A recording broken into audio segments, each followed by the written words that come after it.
A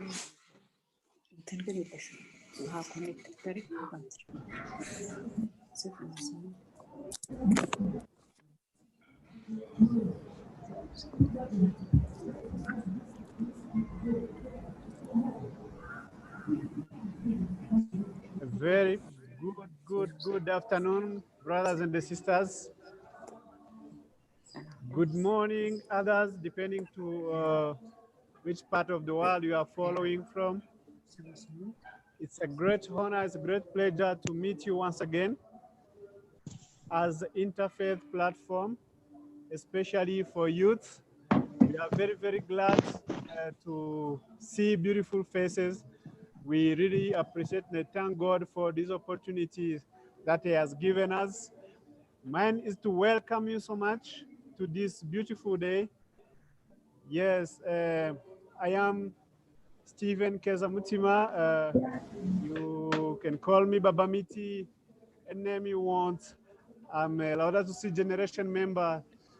Very glad to really to see this day happening. As you know, it's a great day where we are commemorating 5th anniversary of Paris Agreement. We've been together making noise, advocating for climate justice. So here we are, we want to evaluate our leaders. We want really to also to celebrate, we want to share thought. I'm very happy to see many who are joining. I would like really to welcome you so much. Feel okay, feel all right, feel free. Wagwan. Huh? So today we will have a great platform of arts, of entertainment, of performance, but trying to break down the theme of today, we rise again. So we've come here to rise. We've come here to rise again. We've come here to raise our voice again and say that we need climate justice. So I would like to appreciate the participants from different schools, different faiths who are joining, and especially the Office of Justice, Peace and Integrity of Creation, Franciscans Africa, Mass Education Office. Yeah, I'm seeing Bahai Faith have joined us, UNIB, Franciscan Sisters and Brothers. Yes, I'm seeing Young Mercy Ecology from Sisters of Mercy. I'm seeing the Catholic University of Eastern Africa. People are joining from Tanzania. Yes, from Decolonize. Yes, we really appreciate this opportunity. I can't name everybody. We'll have this opportunity to appreciate you, but feel welcome, feel appreciated. And I would like also to appreciate the Global Catholic Climate Movement and the 350 Africa to make this really, to make it possible and happen. So I would like to introduce the moderator of today, who is Miss Ashley Kitisia. She's the one who is going to run this program. Miss Ashley, take it from here. Welcome everybody, and then we start the program. Good afternoon, everyone, or good morning, wherever you are. Thank you so much for joining us. My name is Ashley Kitisia. I am a law student at the Catholic University of Eastern Africa. I am very happy to be here today. Can you all hear me? Yes, we can. Wonderful. We can hear you, Ashley. That's great. All right, so without taking too much of your time, I am going to be your moderator, and I hope to have a fruitful conversation today as we mark the 5th anniversary of the Paris Climate Agreement. And yeah, we can kick off with some prayers. It's going to be an interfaith prayer. Is Omar on the line? Yes, I'm here. Yes, he's already with us. What about Odhiambo? Alliance Odhiambo? Yes, I'm here. All right. Alliance, you'll take us through the first session of the prayer, and then we're going to have Anissa from Sharimoyo, and then we're going to have Sister Mary Sebastian, who will be representing the Catholics. Good. So welcome, audience. Alliance, please. Thank you so much. I'm going to say a Bahai prayer. So let's pray.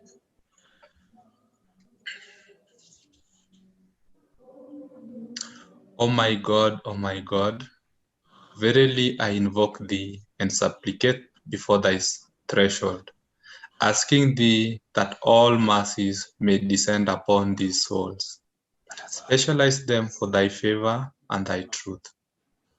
O Lord, unite and bind together the hearts, join in accord all these souls, and accelerate the Spirit through the signs of thy sanctity and oneness.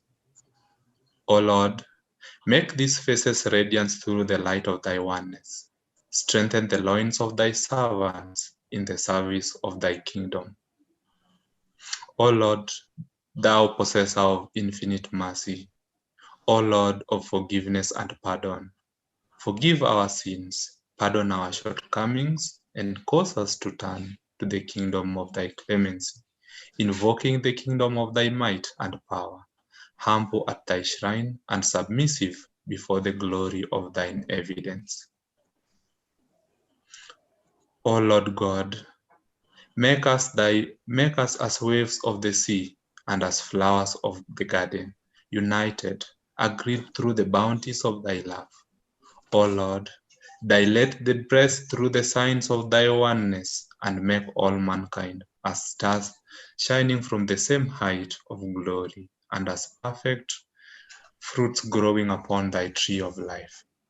Verily, thou art the Almighty, the self-subsisting, the giver, the forgiving, the pardoner, the omniscient, the one creator. Thank you. Amen. Thank you very much. Can we please have Anissa from Sharimoyo take us through the Muslim prayer?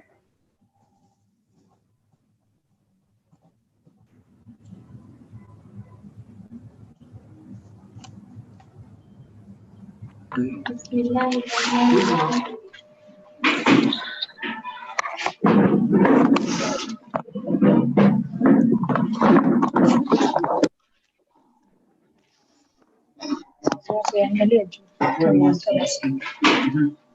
الله الرحمن الرحيم الحمد لله رب العالمين الرحمن الرحيم مالك يوم الدين إياك نعبد وإياك نستعين اهدنا الصراط المستقيم صراط الذين أنعمت عليهم غير المغضوب عليهم ولا الضالين آمين. آمين. Amen. Sister Mary Francis, presenting the Franciscans. Heavenly Father, we pray for this occasion as we pray in remembrance of Paris agreements. We pray for peace and tolerance among the regions. We ask this through Christ our Lord. Amen. Amen. Thank you very much, Odhiambo, Anissa, and Sister Mary, for that wonderful prayer. We can officially kick off this event. We shall have a Laudato Si rap going up first, and then I will be back with more. Please do not forget to use the hashtag Laudato Si Generation and Just Recovery on Twitter as you continue to share here. You can also tag at Babamiti, at Kelele MC, and I'll post more information in the chat box.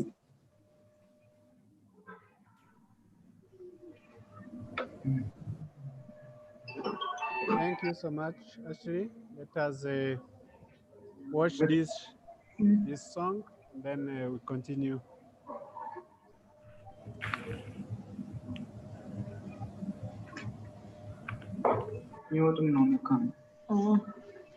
And then I request also people to mute their microphone so that we don't hear background. Mute.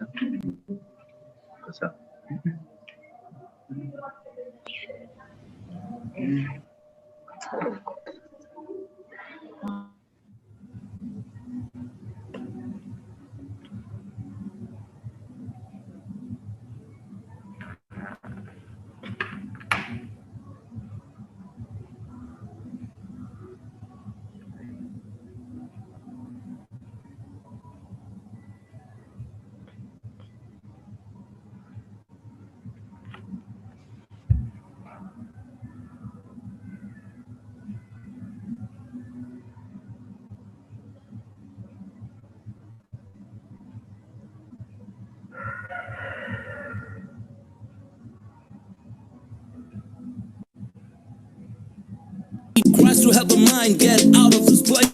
We've been stuck inside a loop, all we do is chase. The watches, the cars, wanna just look like the stars. The dollar bill, thinking that will get us far, but we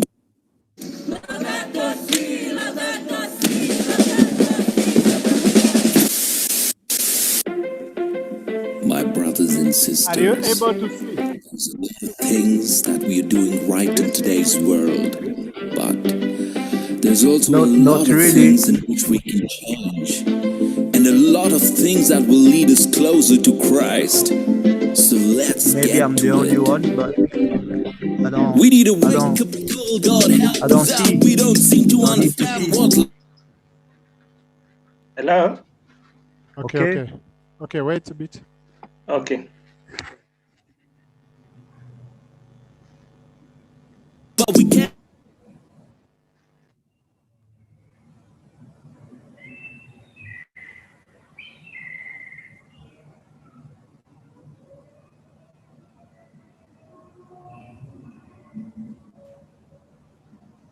Hi, I think they were working on the technical parts of it. So could we please have Mama Africa? Are they ready with their poem?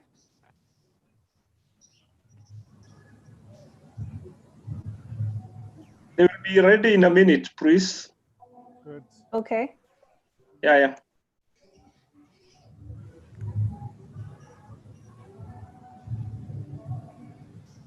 So, meanwhile, let me actually also inform that there are many schools present here. We have Mama Africa, which is located in Madare, and then we will have Shaurimoyo Girls Secondary Schools. They are in Jogorod. They are part of Sister Schools of Mercy. We have Huruma Girls also. They are on the same side of Jogorod. They are also part of Sisters of Schools of Mercy. We have also Ngarariga, which is part of Sisters of Schools of Mercy, also in Irimuru. Right. We have also the Catholic University of Eastern Africa also is a part of this event. We have also another special team of the Little Sisters of St. Joseph, who will be performing from Karen. Yes, I would like to acknowledge also the presence of the Harmony Institute with us. I would like also to highly appreciate the presence of Bahai community. We have some in Kenya and the others who are following from US. Yes, and also the Franciscan Family Association of Kenya with the director present here, Father David. Thank you so much. Yes, we would like also to really to appreciate the presence of Decolonize Kenya and Omar El Mawi going to be with us in a few. But special appreciation also to the Young Mercy Ecology. So I will be also acknowledging even some individuals. There are some artists who are joining individually. So thank you so much. I think Mama Africa is on a program. They are number one on program, but if they are not ready, also actually, I think for the sake of time, we will be also maybe picking the next item, right? Okay. Yeah, can Mama Africa just let us know if maybe they're ready or not, if they still need more time?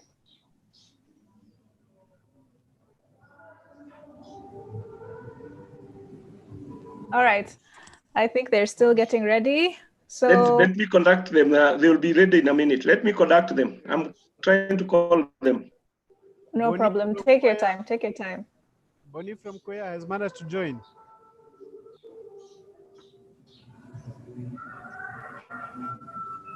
I'm here. Great, great. Wonderful. We have Boniface Kiraiga. He's going to perform a song. Bonnie, please. Can you open your video so that we can see the artist on stage? Yeah, it's okay. I'm preparing. Give me 5 seconds, please. Just 5 seconds. Right. Okay. I hope you guys are tweeting. I'm monitoring Twitter. And thank you, Alice, for your tweets. I think Rukia, Decolonize also, thank you. We recognize your presence online. Ras, thank you. Let's keep on engaging. Please share what you like, invite your friends, use the YouTube link that was posted earlier to invite your friends to the YouTube session as well. And also in the same time, actually, I think even the chat box, these ones who are present can write, start conversation, tell us what you feel, what you would like to air out today, as Yes. we want really to engage our leaders to take action towards mitigating issues of climate crisis. Yes, and they're achieving also the health recovery. Yes. Bonnie might be still struggling to open his video, but Mama Africa, I'm seeing they are set already. Mama Africa, you look so beautiful. We're so excited to see all of you. Great. Boniface and Mama Africa, they are ready. Bonnie, I think you can start with that beautiful melody and then we'll go to Mama Africa.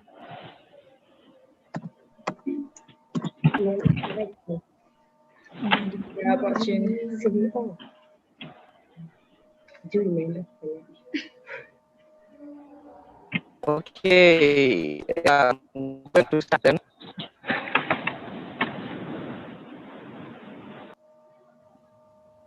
Is everyone listening?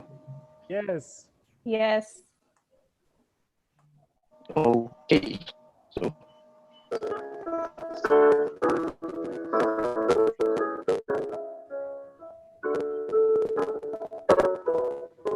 you see, it pains me in the heart to see that the world is crying for help. Please don't destroy me. Have mercy. It speaks with us, but who are we? Human beings? No, I don't think so, because we are so inhuman. Every time we see people destroying the environment, it's as if they don't live in it. Remember, through it, we get something to eat, so let us be of mutual benefit.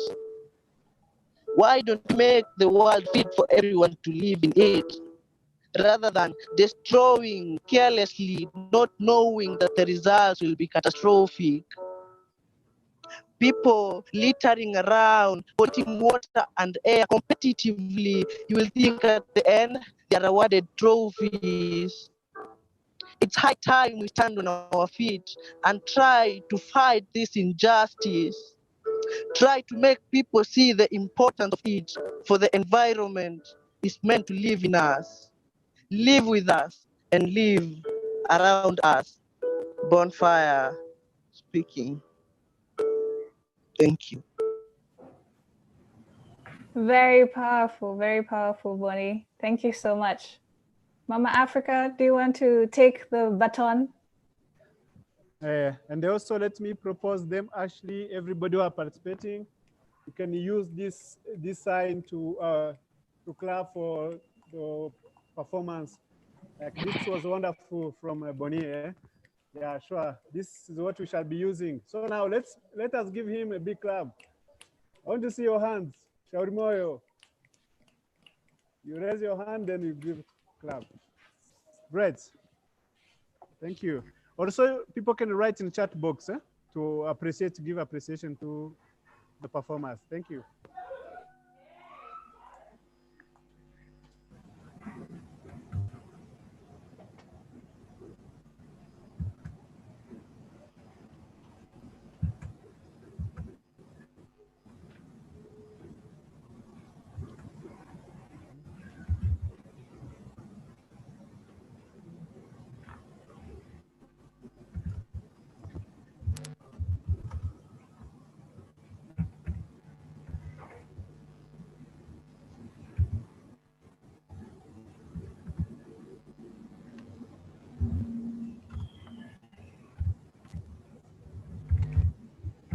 We are waiting for Mama Africa.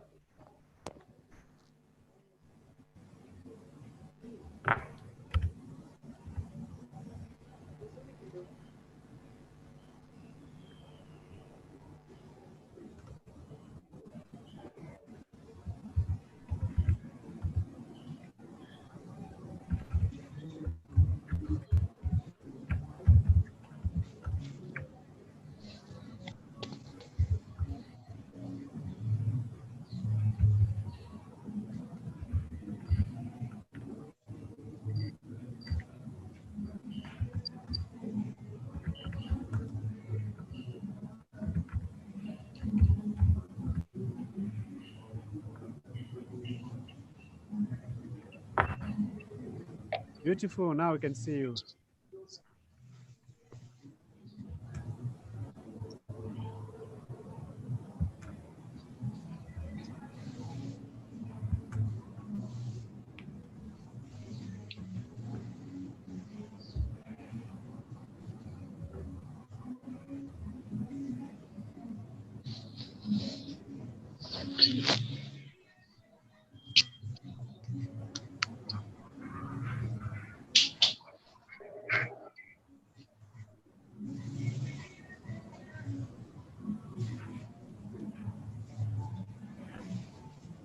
Mama Africa, unmute your mic. Unmute your mic.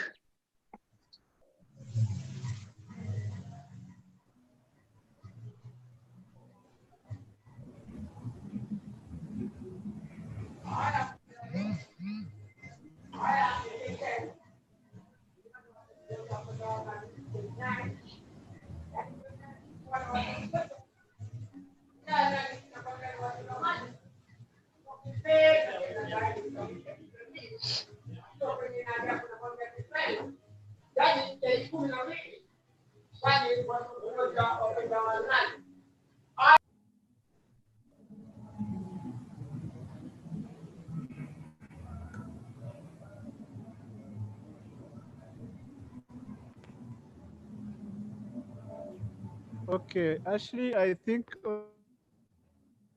also this issue of network, we can't wait. Maybe also we need to push program, then the people will come after.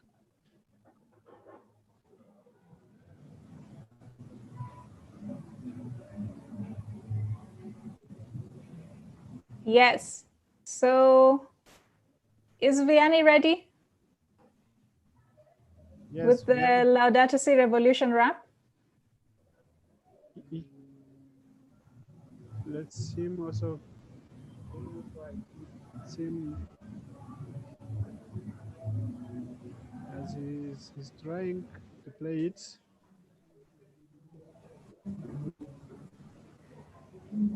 So I would like to ask also participants maybe to in the chat box so that we keep one conversation like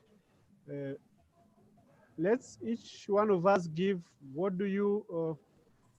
hurts you most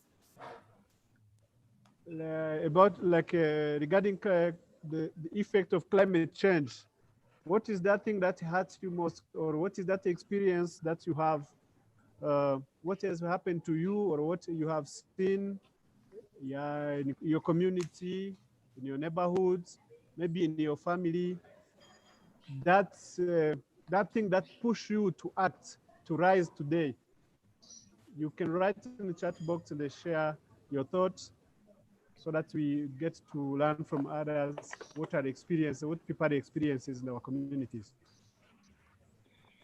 Good.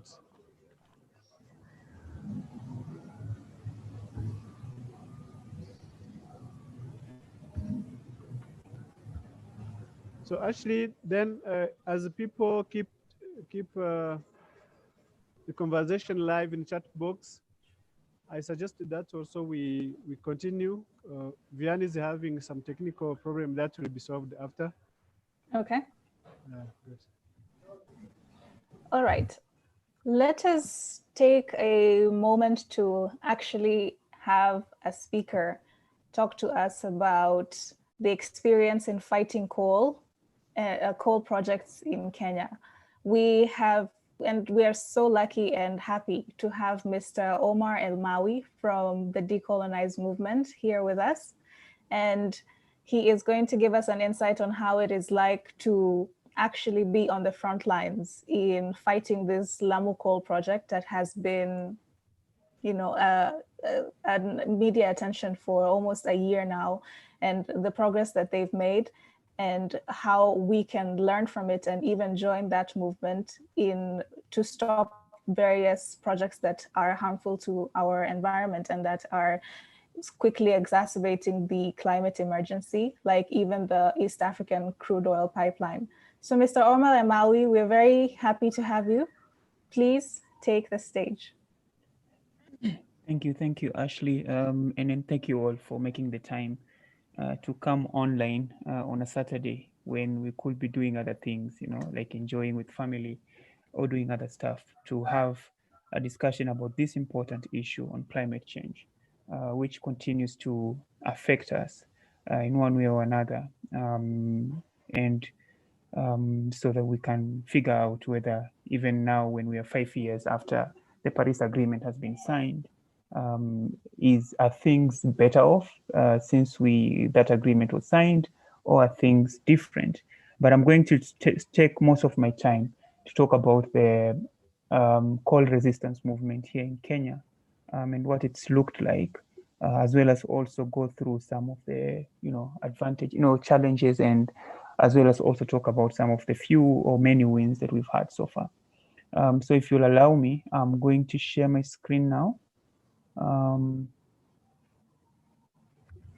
right. Should be able to look at what I'm looking right now. All right, thanks. Just a second, I get this somewhere here.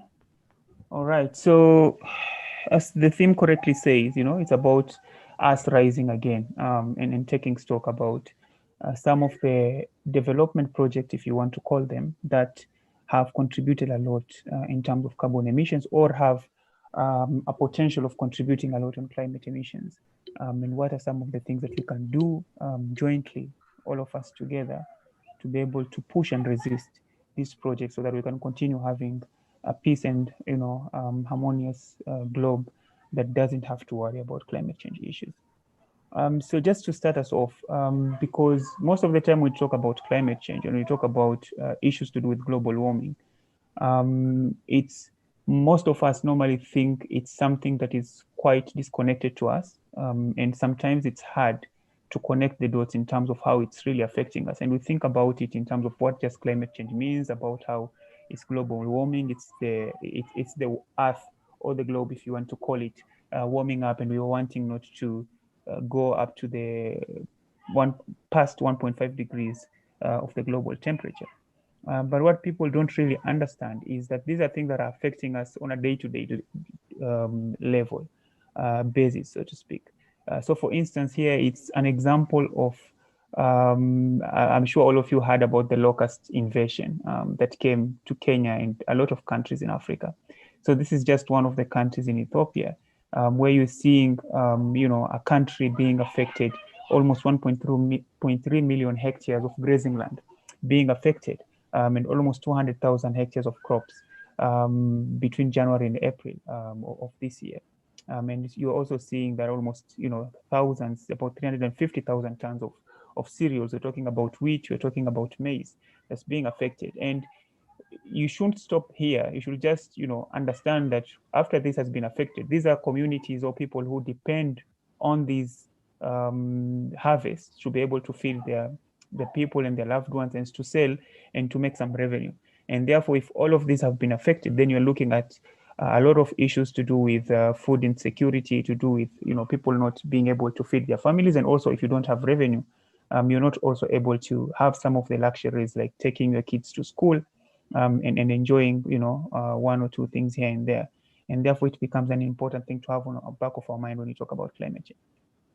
Also, last year you heard about some of the cyclones that hit the southern part of Africa, like Cyclone Idai. And the picture here you're seeing, it's millions of people who've been displaced. It's floods coming to their houses. There might be instances of people losing life, and also about people losing their source of livelihoods as well. Here is just closer home, just here in Baringo. For Kenya, climate change is also a very, very big issue. You're talking about floods, you're talking about droughts that are affecting many, many people. And for the students here, I'm sure for some of you who've been watching the news, you've seen how some of your colleagues from Baringo have not been able to go to school or have to traverse through, waters and having to use boats to be able to access their school. So it's really, really a big issue and something that we should take quite seriously. And it should be one of the things that we want to find ways to resolve. And the sad thing is with climate change, one of the causes of climate change is greenhouse gas emissions, like carbon dioxide. And the sad thing is, and there's actually a UN report that backs this, which says that the people who are mostly contributing on climate or carbon emissions are not the ones who are dealing with the impacts. So when you talk about floods, we talk about droughts. It's the local mwananchi, it's the poor people that have to live with these consequences, while the rich, make sure that they are strategically situated at places where climate change cannot impact them. But even if it does, they have different ways of either mitigating or adapting to climate change. By mitigation, it means just finding ways of whichever impacts are there to be able to deal with them. And adaptation means, coming up with ways of dealing with the stringent weather conditions. An example for adaptation, I would say, for instance, if it is, flood and heat waves, these people can be able to afford air conditions in their houses. But for us, we're not able to do that. And that's why you're seeing a lot of people losing their lives and dying prematurely because of the same. Now, going to the topic in mind. So I was tasked to talk to you guys about coal in Kenya. And just give some background around it. What are some of the good things we've managed to achieve? What are some of the challenges? And maybe even in the end, have some few things or wins that I would want to share with you guys. So to be able to understand the coal issue, you have to go way back since 2008 in the former president's regime, that's President Kibaki here in Kenya, when we were thinking about coming up with what they call the Vision 2030 projects. So the Vision 2030 project was one that was really pushing towards three pillars. One of them is an economic transformation, a social transformation, and a political one. And to be able to get that, they had different projects that they wanted to do around infrastructure, education, tourism, agriculture, trade, and manufacturing, among others. But with the coming in of the current president, it was now tweaked a little bit, and now they call them the Big Four agenda. And I'm sure most of you at least have heard about the Big Four agenda, where we're talking about housing, infrastructure, manufacturing, and universal healthcare. So with these projects that were being contemplated and that we were being very ambitious as a country, we want to develop, we want to move quite quickly into a first world nation. It also meant that to be able to support that, we needed a lot of input on energy and electricity. And therefore, we had to find a way of generating all this electricity to be able to do the highways, to be able to do the standard gauge railways, to be able to do the ports, and many, many other things that we wanted to do.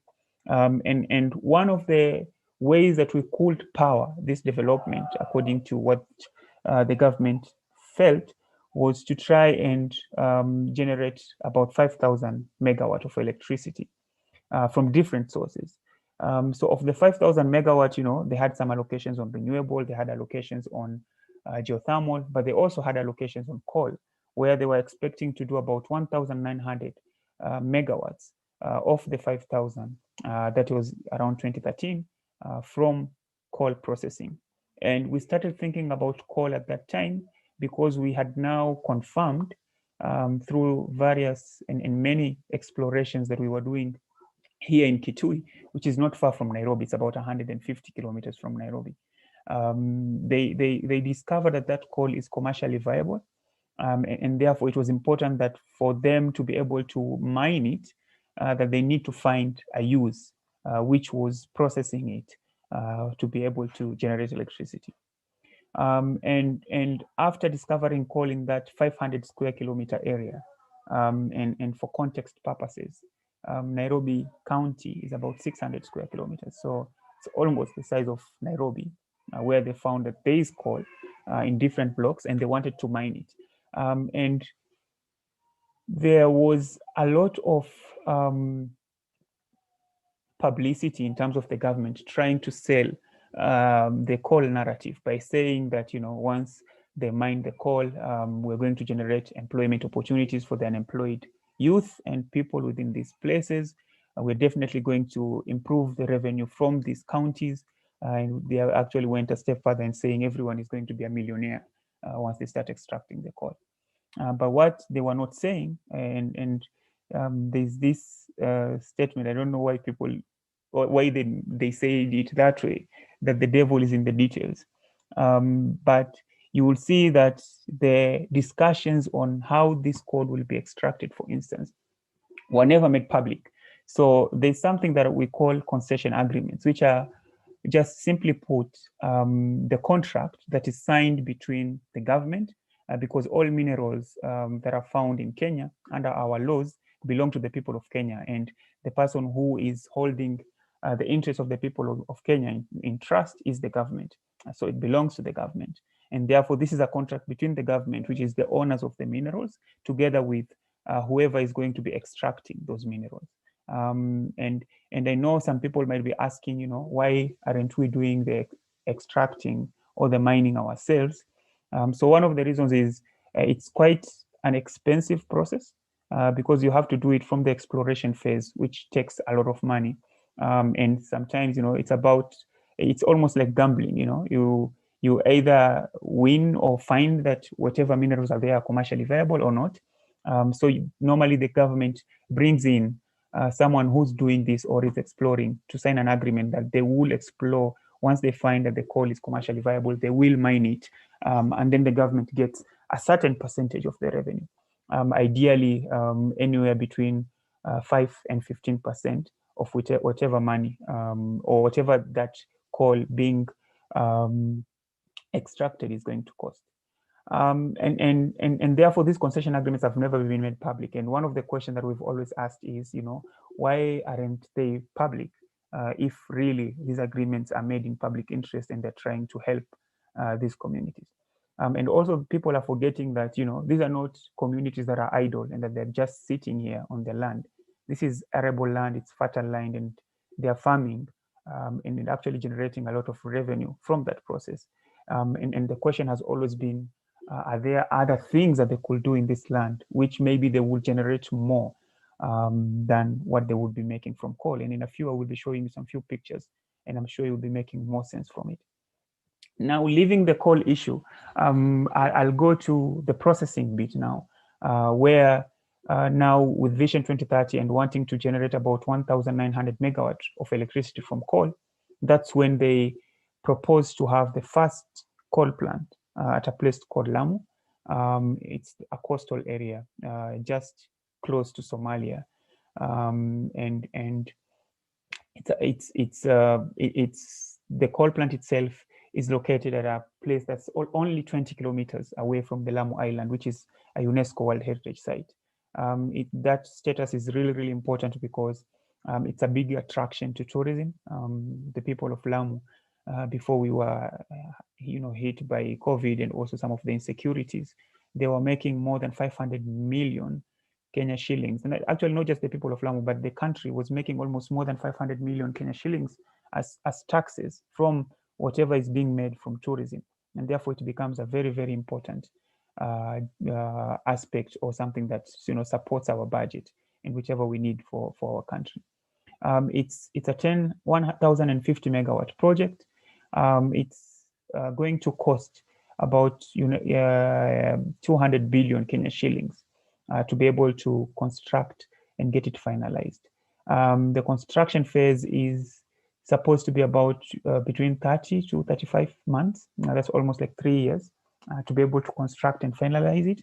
And then they're hoping to have an operation phase of about 25 years, almost a quarter of a century.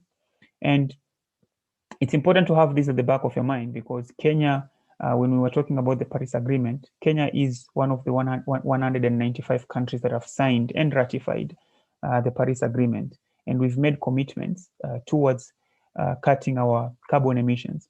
And the Lamu coal plant is going to add our carbon emissions in the country by between 6 to 10% more than what we're already emitting. And this will be really, really against our international commitments of cutting down our carbon emissions by 30% by 2030. And also an important aspect to have at the back of our minds is also in the international platforms, our president has been quick to commit the country that we are going to be transitioning towards 100% renewable energy country and dependency by actually the end of this year. And we are actually in December now, so we are almost done. And therefore moving towards a coal that's going to be there for a quarter of a century won't be the best way of us keeping this commitment.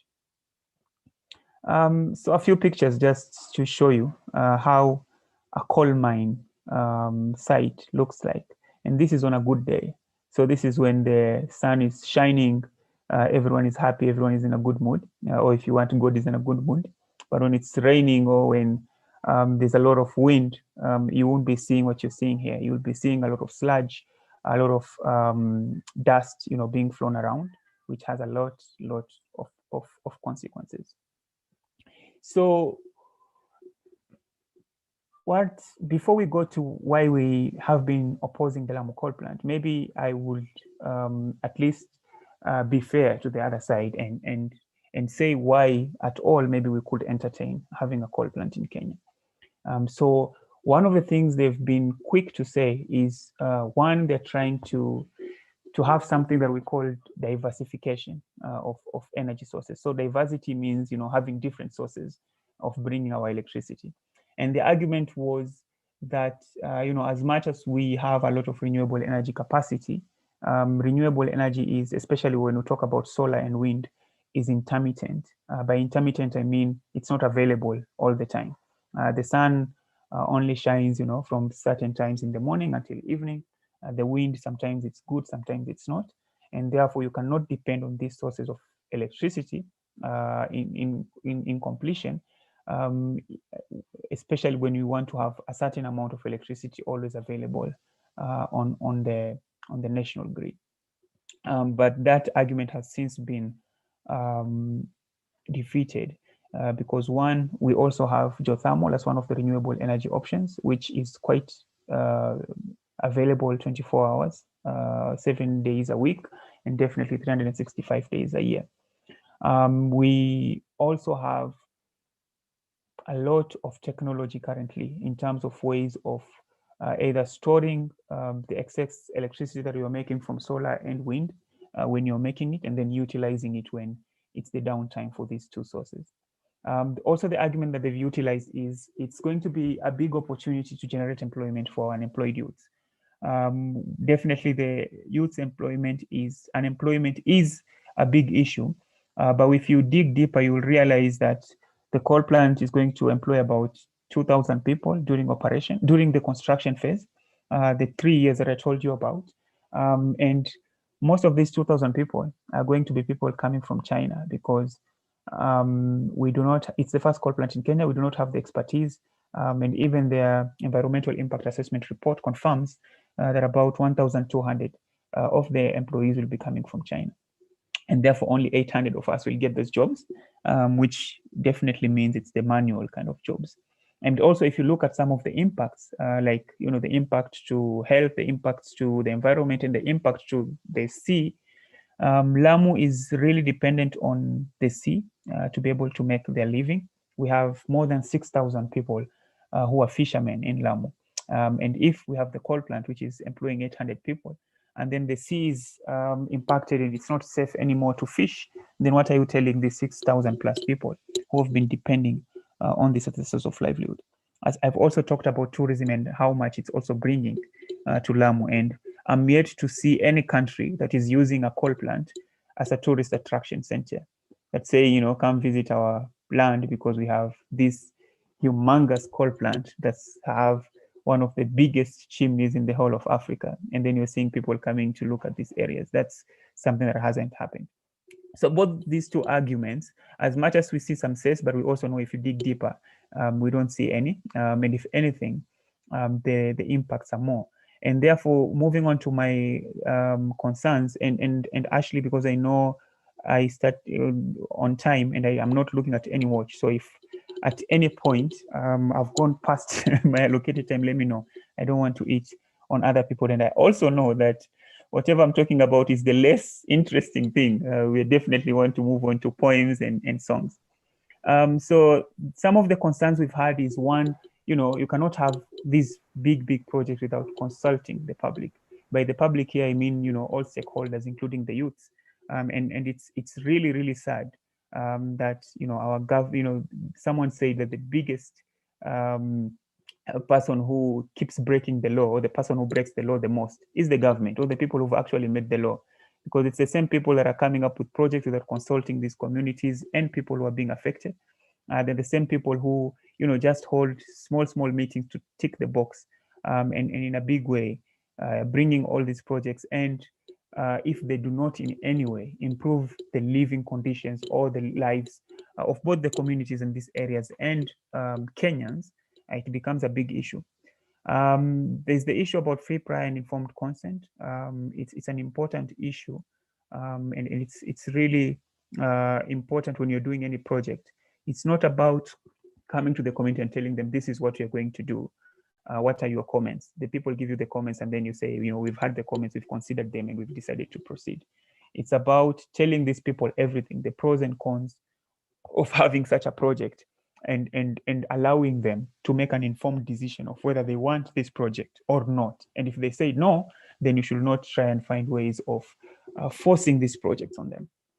The issue about social environmental impact, definitely, I won't talk a lot about this, but you all know that coal has a lot of impacts to the environment and the society. There are the issues to do with health, and this comes from the emissions that are coming from the plant. So when you burn coal to produce electricity, what happens is the coal itself emits certain things, including nitrogen oxide, sulfur dioxide, among others. And these have serious health concerns or consequences when they get out into the atmosphere and we breathe them in. And then it becomes a big problem to us. And the sad thing is our laws only ask the project proponents to do the project, and the only cost that they have to have is the cost of having the project. But the health concerns and the health costs that will come from here, because if you get sick, you go to the hospital. If you go to the hospital, you will pay your bills, and you're paying for something that you did not in any way cause or contribute in its being caused. There's also the issue about air pollution. So there's a report that has been done, and I'm happy to share with anyone who wants to read more on this.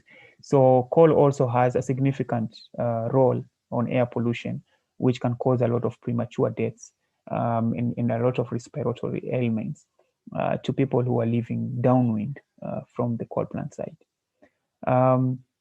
There's the issue about climate change. I've already talked about this, that we've signed the Paris Agreement. We've sent our national determined contribution, our carbon emissions that we want to do every year. and we're still moving with a coal plant. And this is completely against our commitments that we've made to United Nations Framework Convention on Climate Change. And finally, the economics, sometimes you take risks because there is a bigger reward. So you might want to take a certain risk, like I don't want to say lying because I don't want to convince people to lie. But say you say I won't eat one of the meals in my day so that I can cut my my body weight, or at least become healthier. And while it's a risk because you're definitely starving, you need that energy to be able to get you through the day. But at the end of the day, you're going to get some benefits. But for this coal plant, with all the impacts that I've talked about, we're not going to be getting anything from it. So it's going to be, one, we're having an overcapacity of electricity in Kenya, so we won't be using it. And two, the way these power projects are constructed, or the agreements, the way they are, is you pay for them whether you use them or not. So these guys are going to be paid about $360 million. That's about 37 billion Kenya shillings every year, just to have that coal plant there before it's even generated any electricity. And what that means is, some of you might say the government will pay, but the government doesn't have a tree where money grows. When they need their money, they come back to us. They either tax us more or ask for aids, ask for reliefs and contributions from other countries and loans to be able to pay this money, and therefore it becomes a huge burden to us. So almost finishing, in terms of how have we been able to do this? So the way we've done it is four-pronged, or 4 different kinds of strategy. One, making sure that the communities that are being affected the most are the front line and the people who are pushing the campaign forward. By this, I mean, they become the engine. They mention the issues and where they are and pushing against it. 2, a lot of lobbying. So having these discussions with both the government and as well the financiers, because these projects, you're not able to do them. You still have to get loans from other governments and from other international banks. And having this discussion with them, sometimes you're able to convince them to withdraw the funding. And even if the government has everything that they need to proceed, if they do not have the money, they won't have the project. Thirdly, utilizing different legal ways of trying to stop this project. So, for instance, going to court and challenging the legality of having these projects, which we've been able to do successfully. So that last year we were able to get a good judgment cancelling the Lamu coal plant. And finally, doing a lot of communications, both on social media platforms, on the traditional media, to be able to get to more and more people, because most of the people who are part of the campaign are already with us, and they definitely are converted. And that's why it becomes important, even with us, for those who are already climate activists, you're already, convinced that climate change is real, then it might be a waste of time sometimes just talking between us. Let's also try and reach out to people who might think climate change is not real or it's not really a problem, so that we can convince them. And the only way in winning is by adding our numbers and having more and more people convinced. Setbacks. I'll just have 2 other slides after this and I will be done. So on setbacks or challenges, if you would like, I definitely mentioned that this is the first coal plant in Kenya and East Africa. And therefore it was because we were litigating how our court processes work, is those people who go to court have to prove their case. And therefore all the experts have to come from you. And therefore it became a very, very big cost to find these different experts, from different parts of the world. We had people coming from South Africa, China, Australia, US, among other countries. And these people, as much as they want to help you to win your case, they definitely won't want to use their money to be able to travel here. So you have to find a way of bringing them here. And then definitely this is one of the reasons why we are thankful to people like 350, and others within our membership who've been able to support these huge costs to bring these people here. This has also taken quite a while, and therefore it's been a big challenge to continue the consistency and people taking it serious enough. And finally, the aspect of, you cannot oppose something if you do not have the facts to back you. And one of the ways the government has been very good at is concealing this information from us. And when you say coal is bad, they will ask you, you're saying it from what? We've seen all the agreements and all the documents, and we know that we have a good plan of helping our country and the people of Kenya. So after all that, so what are some of the things that we've really been able to gain from this? So one, we've been able to get a lot of publicity and media coverage, negative coverage on the coal plant and the coal mine as well.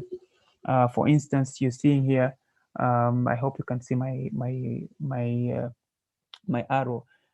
This is a report that was done, which got a lot of interest from our media, where it was analyzing the Lamu coal plant, the economic analysis of the Lamu coal plant. And it advised that having the coal plant will be very, very expensive for Kenya, because we're going to be paying more than 37 billion Kenya shillings every year. This is another good media report, and you're seeing some few photos on protests. Some of you, I'm sure, were there. We were not doing climate march, among other different things. And finally, is the fact that by being consistent and pushing and having all of you supporting us, we've been able to get most, if not all, of the financials of the Lamu coal plant to withdraw. We've had, a Chinese bank called Industrial and Commercial Bank of China withdrawing from the Lamu coal plant. The African Development Bank withdrew from the Lamu coal plant. We saw General Electric announcing that they will be leaving new build coal. And we've also had a very, very big win in court. And therefore, what this means is, and to just finalize this discussion, is the fact that many a times when we are opposing or pushing towards getting justice, we might feel disheartened. We might feel that we do not have a way to win, because it's just the few of us versus people who have billions and billions of shillings. They have a lot of sway within the government, and they're able to bulldoze these projects through. But this is a really, really good example to show that if few people are determined, you are resilient, and you keep pushing for what you believe in, it's definitely something that can be won. We have many, many examples, even within the religious scriptures. Yeah, Jesus didn't have 1,000 disciples; it was just 12, if I'm not wrong. And these are the people who changed the world.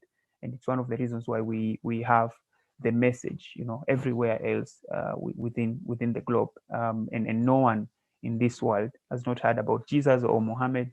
And it's one of the reasons why they've been able to sustain it, because they believed in what they stood for, and they continued doing it. I would stop here. I'm hoping that we will have some sort of engagement. Feel free to ask any questions. Looking forward to the interaction. Back to you, Ashley. Thank you so much, Mr. Omar. You have really touched on all the points that affect this climate justice movement, and especially in Kenya. We began with talking about the locusts and Baringo floods and other extreme weather changes that have really affected our country.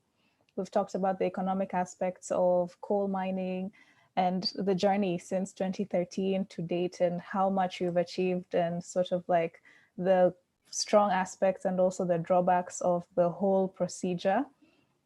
Someone pointed out that because of the children in high school, maybe there was a bit of a challenge with the words, but simply put is that there are so many issues that come into play when someone decides to, or people decide to take an action against a big project such as coal mining, and it involves the people at the grassroots, it involves governments, and also it involves the non-governmental sector. And all these people have to work together in order to make success in terms of implementing the Paris Agreement, for example, which Kenya is really a part to.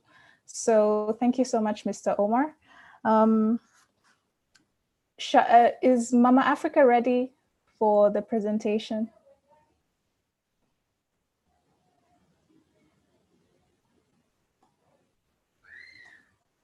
Also, if anyone has a question, I feel like Mr. Omar will not leave the chat very soon, because we're pressed for time.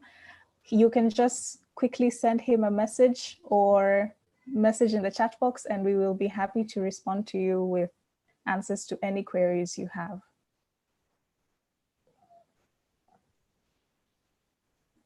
Okay, someone raised their hand. Eric, let me spotlight you very quick.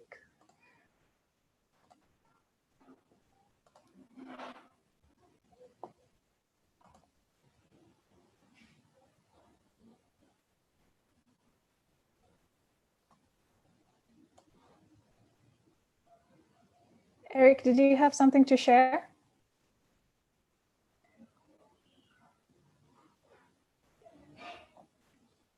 All right, I guess you'll just type it in the chat box. Vianney, are you ready with the video?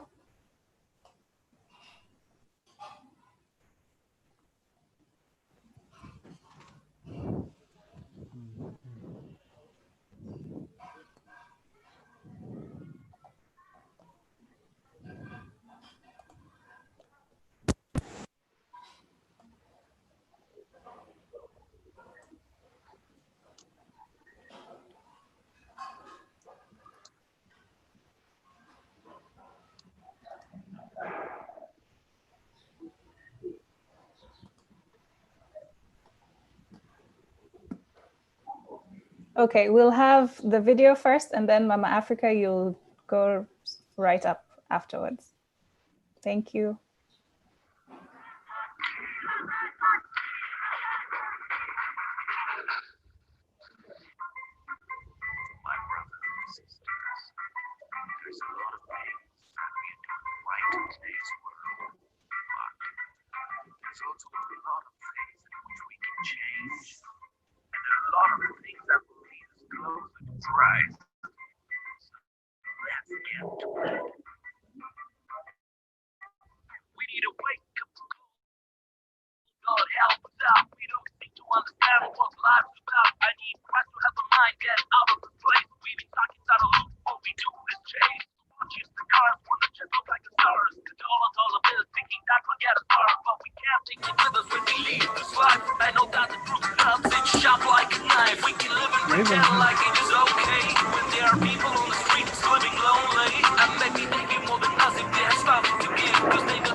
We need to let go of ego till we don't know vanity. We're not God, our role is humanity. Many things have to change, why don't we start with us? But I know there are naysayers that want to discuss. Others are passive, choosing not to change all of their habits, and they wonder why they blame. And in terms of business and consumerism, I think we lost track of what's real and what really isn't.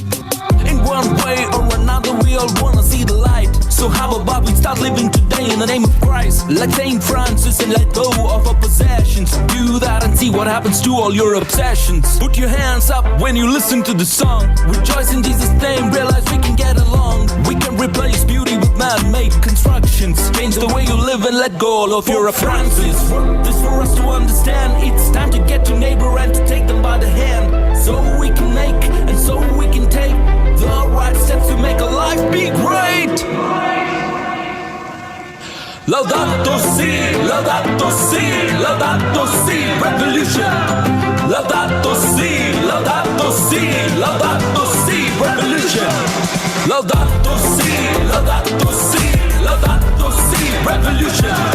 Laudato si, laudato si, laudato si, revolution.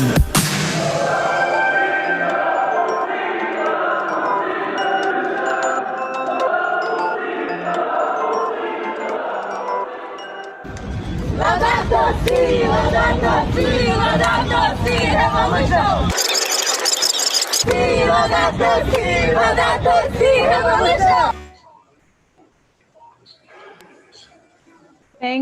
you very much, Steve, for that wonderful video. It is empowering, it is motivating. I like that the climate movement has also marred with the religious movement, and that it was mentioned that climate denialism is really a challenge that we all have to combat, and that we need to convince our friends that this is real, something that also Mr. Omar had touched upon. Mama Africa, are you ready? Also, please, Stephen, please share the link to the video so that we can always watch it whenever we're feeling, down.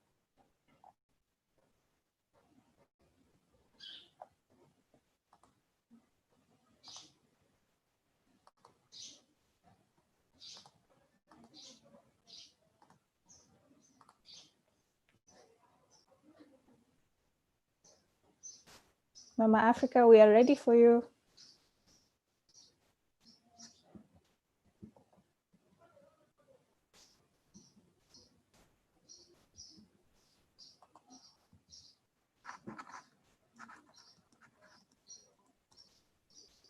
You're on mute, Mama Africa. Unmute your microphone. Unmute, we can't hear you.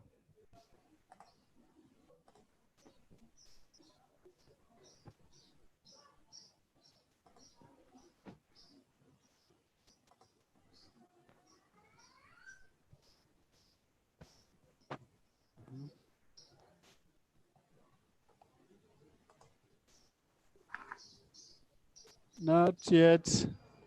Not yet.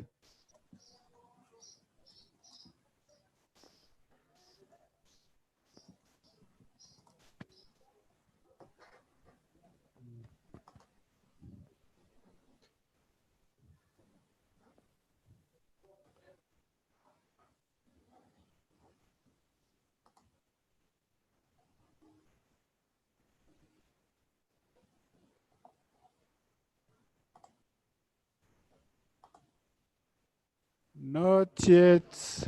Not yet. I think now they're unmuted. Mama Africa, can someone say something from your side?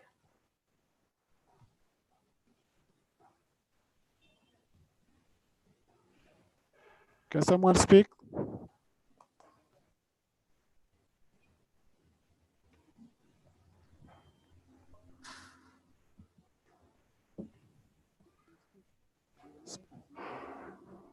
You're unmuted. Speak now.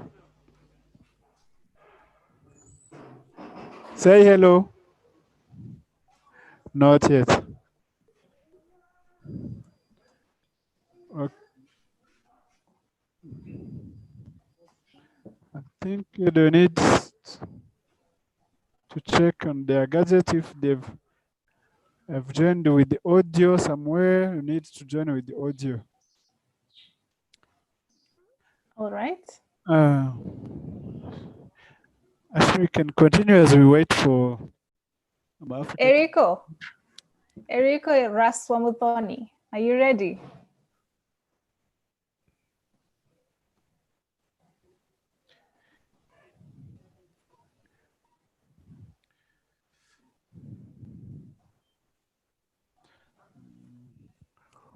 Africa, you can also adjust your volume.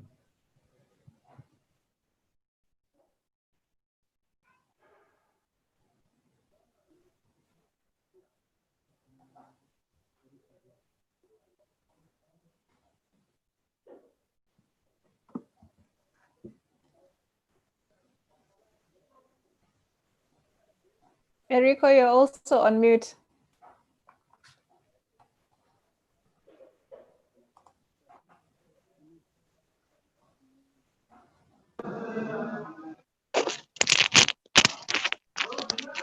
Yes, so hello everybody, and thanks for the opportunity. I hope I'm clear.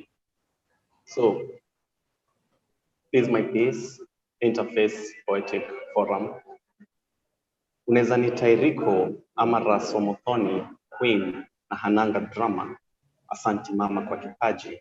What shall I do to ensure that green has a purpose, or rather has a meaning? Let me narrate for you a story. No. Let me project for you something. No. Let me try and fix my voice and sing. No. Instead, let me just put it in a simple, poetic way.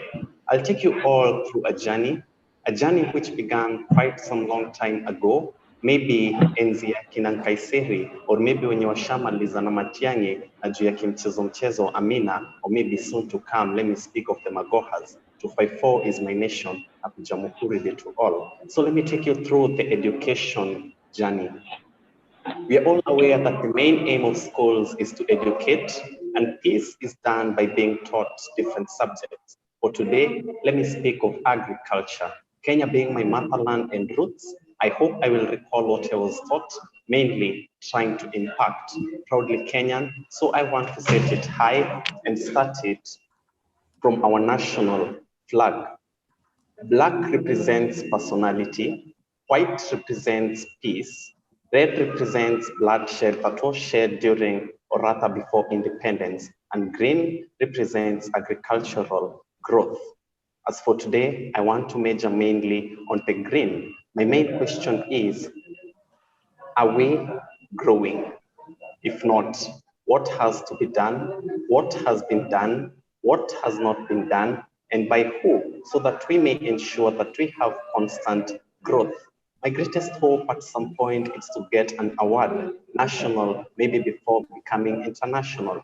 Of course, my prayer, the Nobel Peace Award. I got several mentors and mentees, but for this forum, allow me to speak of Wangari Maathai, a queen she was, a queen she is, a queen she will forever be. We can testify she fought a good fight, and among her wins are the Global Roll of Honor, the Golden Arc, the Hollister Juliet Award, Wango Environmental Award, just but to mention a few. The Nobel Peace Camp 2004 graced it all. Congratulations, keep resting in power. But we can testify that it wasn't an easy fight. She was a leader, always on her feet. The journey hadn't been easy. She underwent much rejection, torture, and worst got to worst during her assassination, mainly because she was the voice of the voiceless. I hope justice will prevail. But what did the government do in order to ensure that justice for Wangari Maathai prevailed? Or maybe did it have a hand in it? A question I'm hoping to get an answer soon. I will also be sure that in order to fight a good fight, you wouldn't be alone. And that's why I recall some members like Vandana Shiva, David Suzuki, Greta Thunberg, just but to mention a few. Keep resting in power. All had one plea, retain green, and by this, growth would follow. I question myself, why? Could it be because they were trying to curb a future problem? What problem? Maybe poor governance, deforestation, plastic pollution, air pollution, food wastage, agriculture, just but to mention among the things they tried to fight for. Who should have listened to their plea? Who silenced them? We all agree that even if you don't eat a lion wouldn't spare you if it came across you. Just because you don't take interest in politics, it doesn't mean that politicians won't take interest in you. We agree that politicians are greedy for their selfless gains, greedy just for themselves. But indeed, let's recall and let's not be silent. Tujiangalie, tuko pabaya kuliko jana. Let's not be selfish. I want to win this, but I can't win this by myself. You also have to support me. You also have to help me in order we can ensure that our green in our national flag has some meaning. Our green is going to become a home for all. So maybe if I were a leader, these are the simple things that I will do. Start by protecting our forests, the water catchment areas, ensure that there's no food wastage, prevent biodiversity loss, prevent plastic pollution, ban coal companies, boost agricultural projects and as well as production, plant trees in my area, and educate my citizens on the importance of this green movement. This could only be possible if I had good governance skill, of course, high penalties on the breakers of the law, and this should also imply to me if I will chip in and be just as the normal politicians, corruption taking the lead. So I will be sure that corruption will not click in my mind, as well as corrupt leaders will also not work with me. Eventually, I would say I fought a good fight, not for myself, not for my self-gain, but indeed for the good of all. With this, I just hope to attract one. Remember, good attracts good, but remember the opposing force have some powers, maybe monetary powers, maybe executive powers, maybe industrial powers. But I believe by the end, 1 + 1 = all. By this, the green in our national flag will have a meaning, putting God first. If you can't fly, run. If you can't run, walk. If you can't walk, crawl, as long as you are on the move. God bless. Unaweza nitairiko ama raswa mothoni na hananga drama. Thank you. Thank you very much, Ras. Very moving piece. We appreciate. Someone says that was lit. Thank you so much. You're very talented. Keep up the good work. To appreciate, I'm so sorry. I completely forgot we were appreciating our speakers and our performers with the snapping of the fingers. So if you really enjoyed, please join me in snapping for all the people who have spoken and performed for us so far. We're very thankful. Can we please have Huruma girls with their speech? We really pressed for time. Huruma, raise your hand so that I can spotlight your video.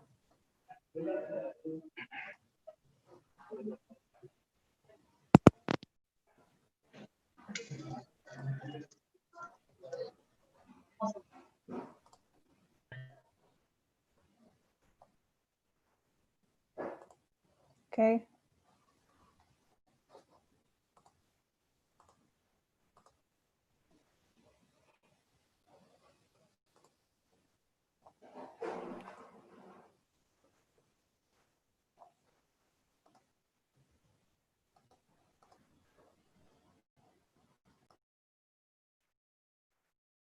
Yeah, they are.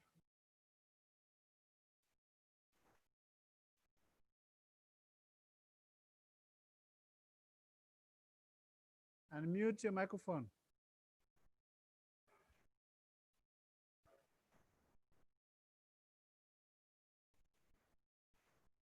Which is there.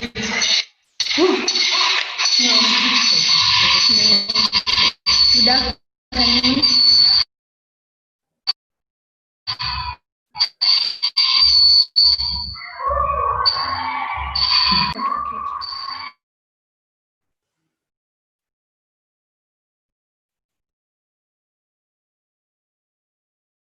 Bianca, can you speak?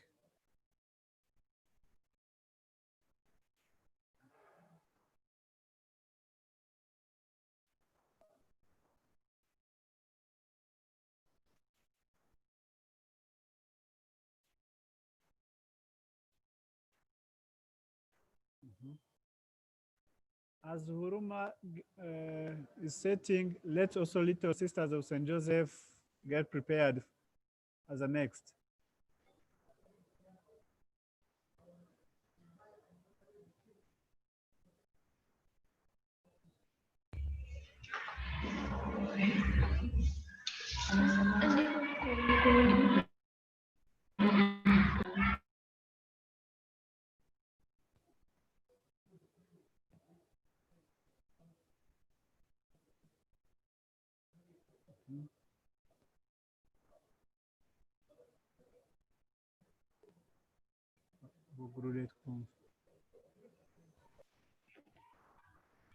Good afternoon. I am Bianca Wangalwa from Huruma Girls, and this is Vidiana Andanje, my colleague student. We have a short presentation, and this is my pleasure to be in this conference. For it has provided a ground on which to renew old friendships, make new ones, and to learn from the vast array of viewpoints we present.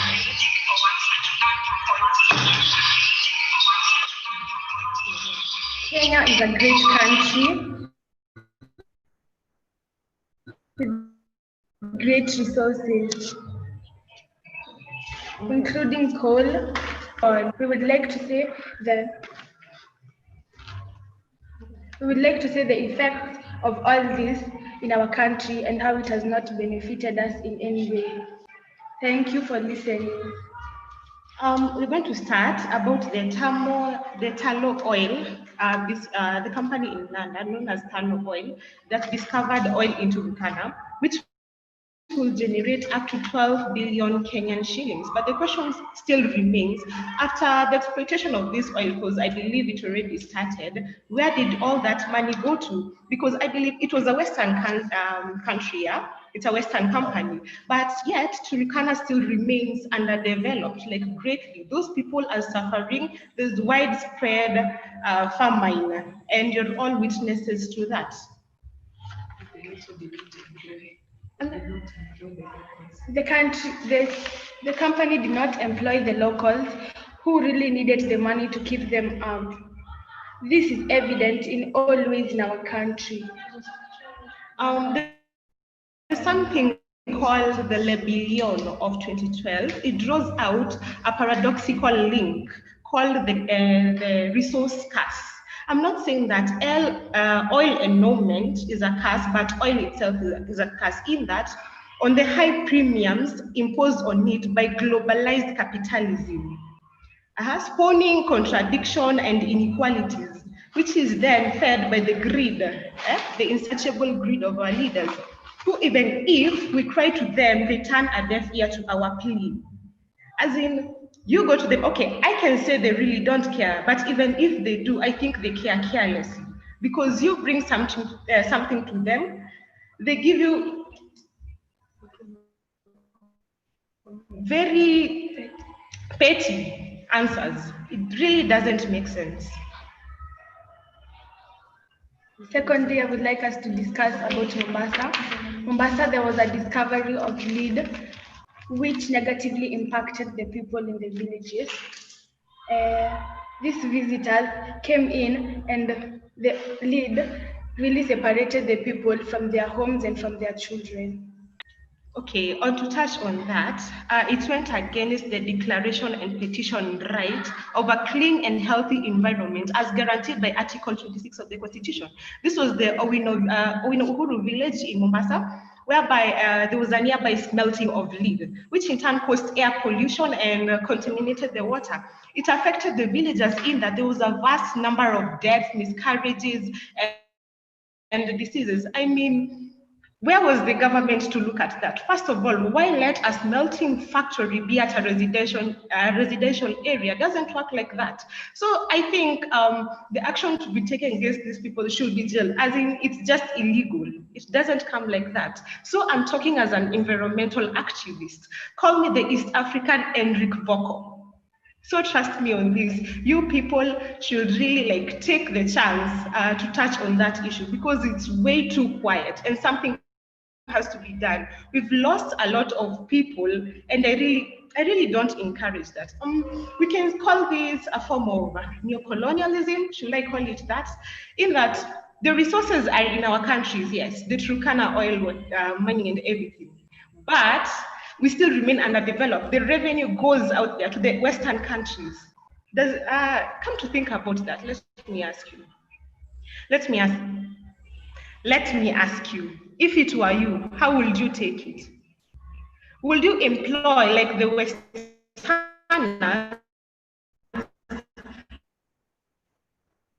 to mine the resources? Makes sense. And where is the government on this? Why is it so quiet? Could it say it's because of greed? I don't know. Corruption? I don't know where all that comes. Or should we say that we are our own enemies? Can be. Because we do not stand up to all these things. We are way too quiet. What are we afraid of? Nobody will put you down for standing for the right thing. There is no way. It doesn't work like that. I hope all of you get me, right? So kindly, please take note of everything that is happening. Okay, let not Africa experience, like, as I said, the resource curse. Okay, the exploitation of resources, we don't benefit from anything, we don't get any revenue, no wonder our economic development is just way too shallow, way too down there. Doesn't make sense. Okay, we are the youth and we are able, we are the voice of today. What hurts me most is those miscarriages at Mombasa. What will have those babies been? But due to smelting of lead, due to some selfish people who didn't care on how they dispose of the emissions from the factory, which in turn contaminated the water. And something on that reminds me, funnily, or should I say ironically, sarcastically, the people preferred sleeping outside because of the fear of being poisoned by the gases emitted from the lead in their houses. Now I was asking myself, which is more safer, being inside or outside? Are we going back to being animals, sleeping outside? Does that really make sense? Where will we go? If the inside is not safe, the outside is not safe, where are we supposed to live? All because we are quiet. And we go to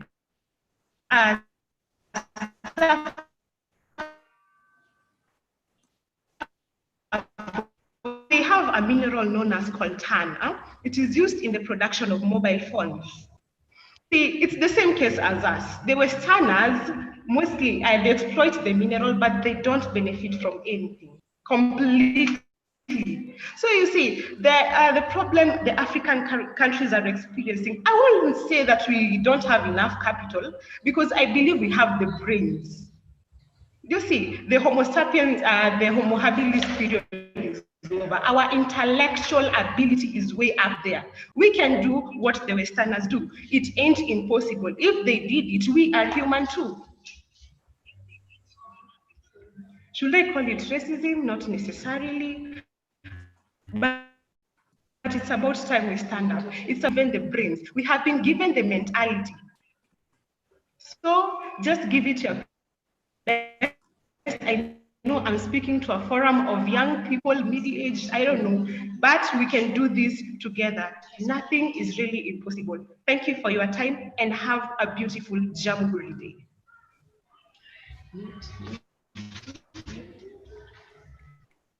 Thank you very much, Huruma girls. You have captured all the things that make us angry, and you have reminded us why we need to take action. We're very thankful, and we shall keep up the good fight for you and for generations to come. Thank you very much for voicing out all your concerns. Is Rukia on board? We would like to invite our guest of honor, Rukia Ahmed from OLM Shauri Moyo.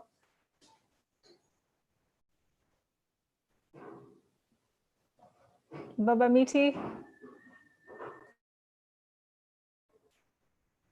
Yes, I know that Rukia is around.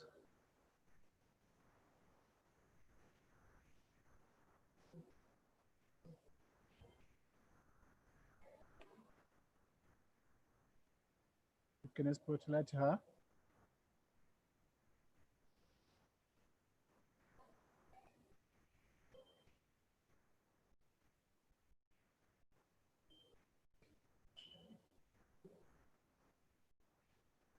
Okay. People in Shauri Moyo, can you speak so that I see that you've connected well? No, the voice is not there.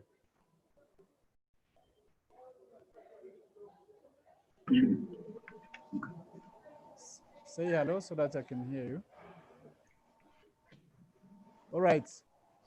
Before Rukia Ahmed presents, I would like to introduce her in a special way because she's our guest of honor.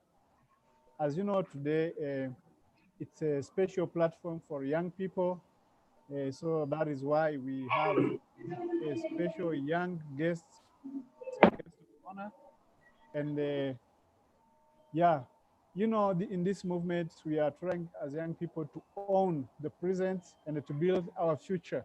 So that is why we don't need big pictures. We don't need big art titles, big men, the women to come and dominate in this discussion, but let young people own this.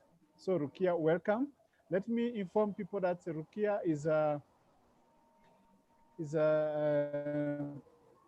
head girls in their school, the Shaurimoyo Girls Secondary School, and she's also the chairperson of Environmental Club. Rukia is also chairperson of Muslim community or club in their school. She is also the organizing secretary of peer counseling. You can see, you can hear that it's not just simple person with us here. She has all those responsibilities, all those titles. So it was worthy for us to have her. And we are honored, Rukia, to have you today as our guest of honor. And you're most welcome. Share with us what you've prepared for us. Welcome. Thank you, Steve. Honorable leaders, ladies and gentlemen, my fellow students, good evening. I'd like to take this opportunity to thank the moderator, Steve, for giving me this golden opportunity. I'm Rukia Ahmed from Our Lady of Mercy, a Form 4 candidate. And first of all, I would like to wish Kenyans, wherever you are, happy Jamhuri Day as we celebrate our 57th year of independence. I'm still afraid that we have been a slave to climate change. We'll come to that in some minutes, but first I would like to introduce my colleagues here. On my right, Faith Akinyi, who will be giving a motivational speech. And on my left, Lavenda Hamza, who will also present a poetic scheme on climate issue. Behind there, we have Catherine, Rukia, and Anissa, who are students of us. Lavenda, you may start. Good evening, everyone. I am Lavenda Hamza from Our Lady of Mercy, as you've been told. Yeah, and I have something small for everybody, and I hope it will encourage most of you. And it's about the young generation, and it's about all of you because most of us are in high school or still in school. Okay, so we are vigilant today than before. Are not fossil fuel because it affects children's future and it's a violation of people's rights. Africa needs energy, and not just energy, but clean, renewable energy. And in as much as we want the government to intervene, in as much as we want the leaders to intervene, the ball still comes back to our court. What are we as the youth and teenagers doing? Are we just on our online platforms and campaigning against global climate, against projects concerning coal, or are we also living by what you say? Are we practicing what you say?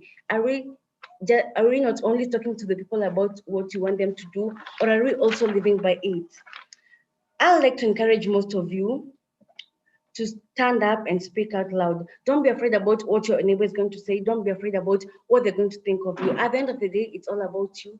And because it affects most of us, nobody will be there. Nobody will be there when it's affecting you. And most of us think that you can't speak out because it's not affecting you. But at the end of the day, you remember that it's affecting another citizen out there, another young person out there, another person who has dreams just like you. And just because they are vulnerable and they don't have a voice, you should be able to speak up for them, you should be able to stand up for them because they obviously can't, or they don't have the platform. And because you have the platform, you should be able to speak out for them.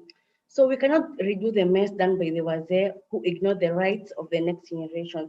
Let's level up and fight for our ecosystem. Let's be the change that you want to see. We want to stand for a just recovery, right? Then let's support young leaders who are campaigning against fossil fuel and coal projects. And above all, let's pray, and I repeat, let's pray that God forgives us for misusing and exploiting our ecosystem.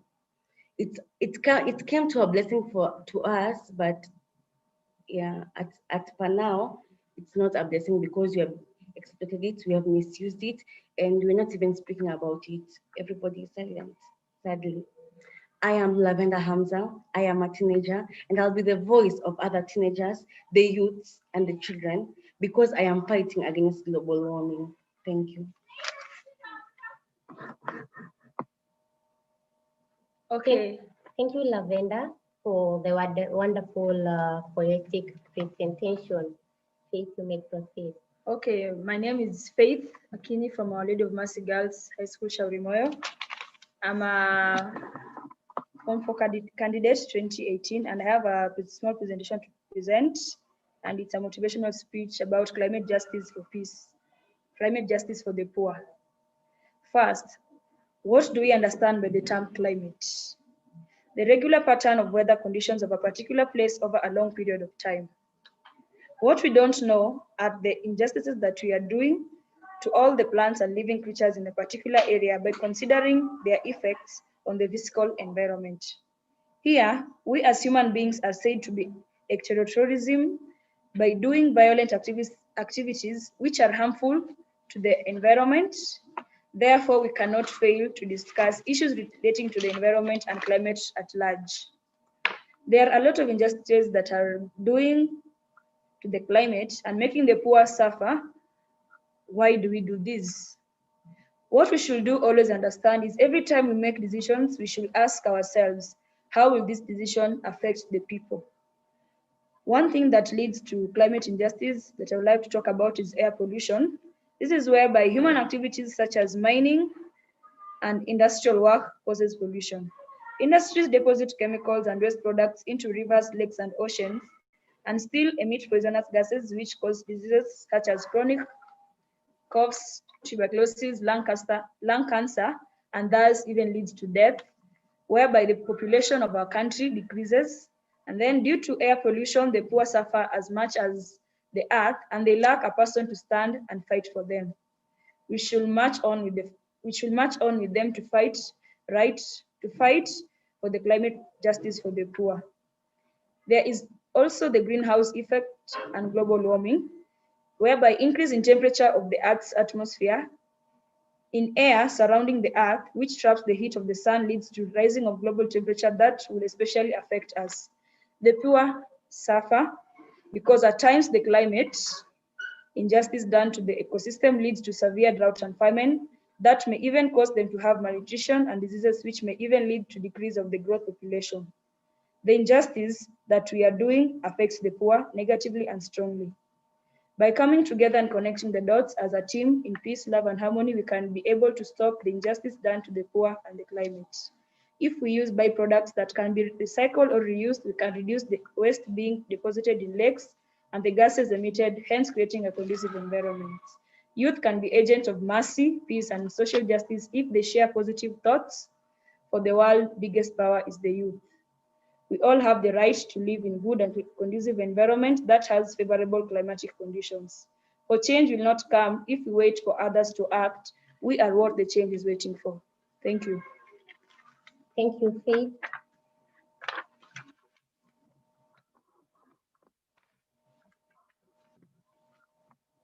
So now I would like to start my address.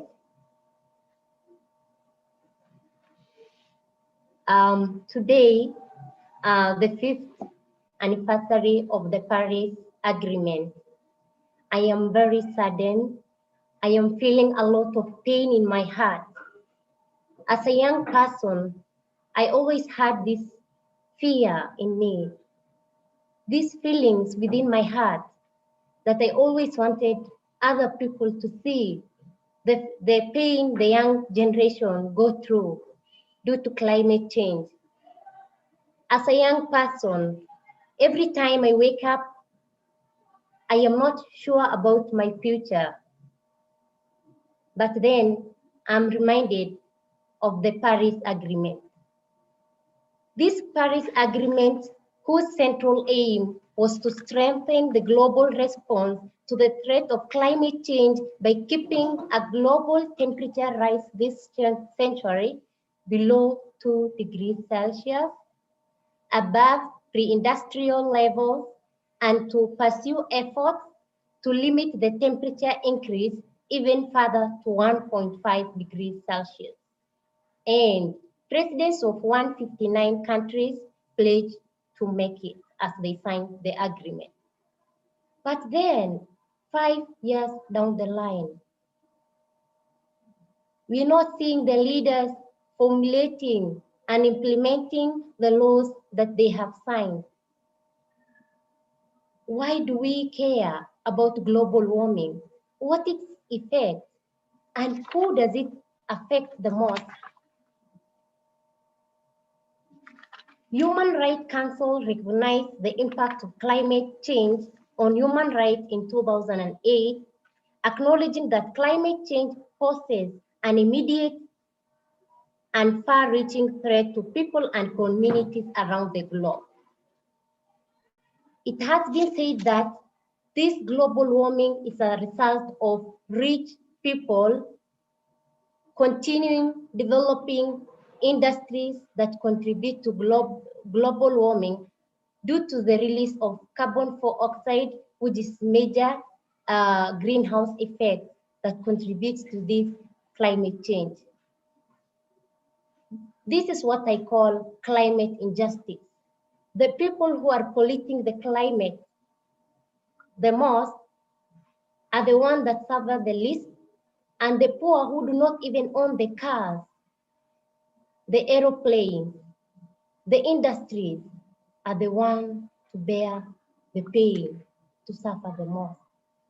Ask me, for I know what it means to stand under burning heat, even at night.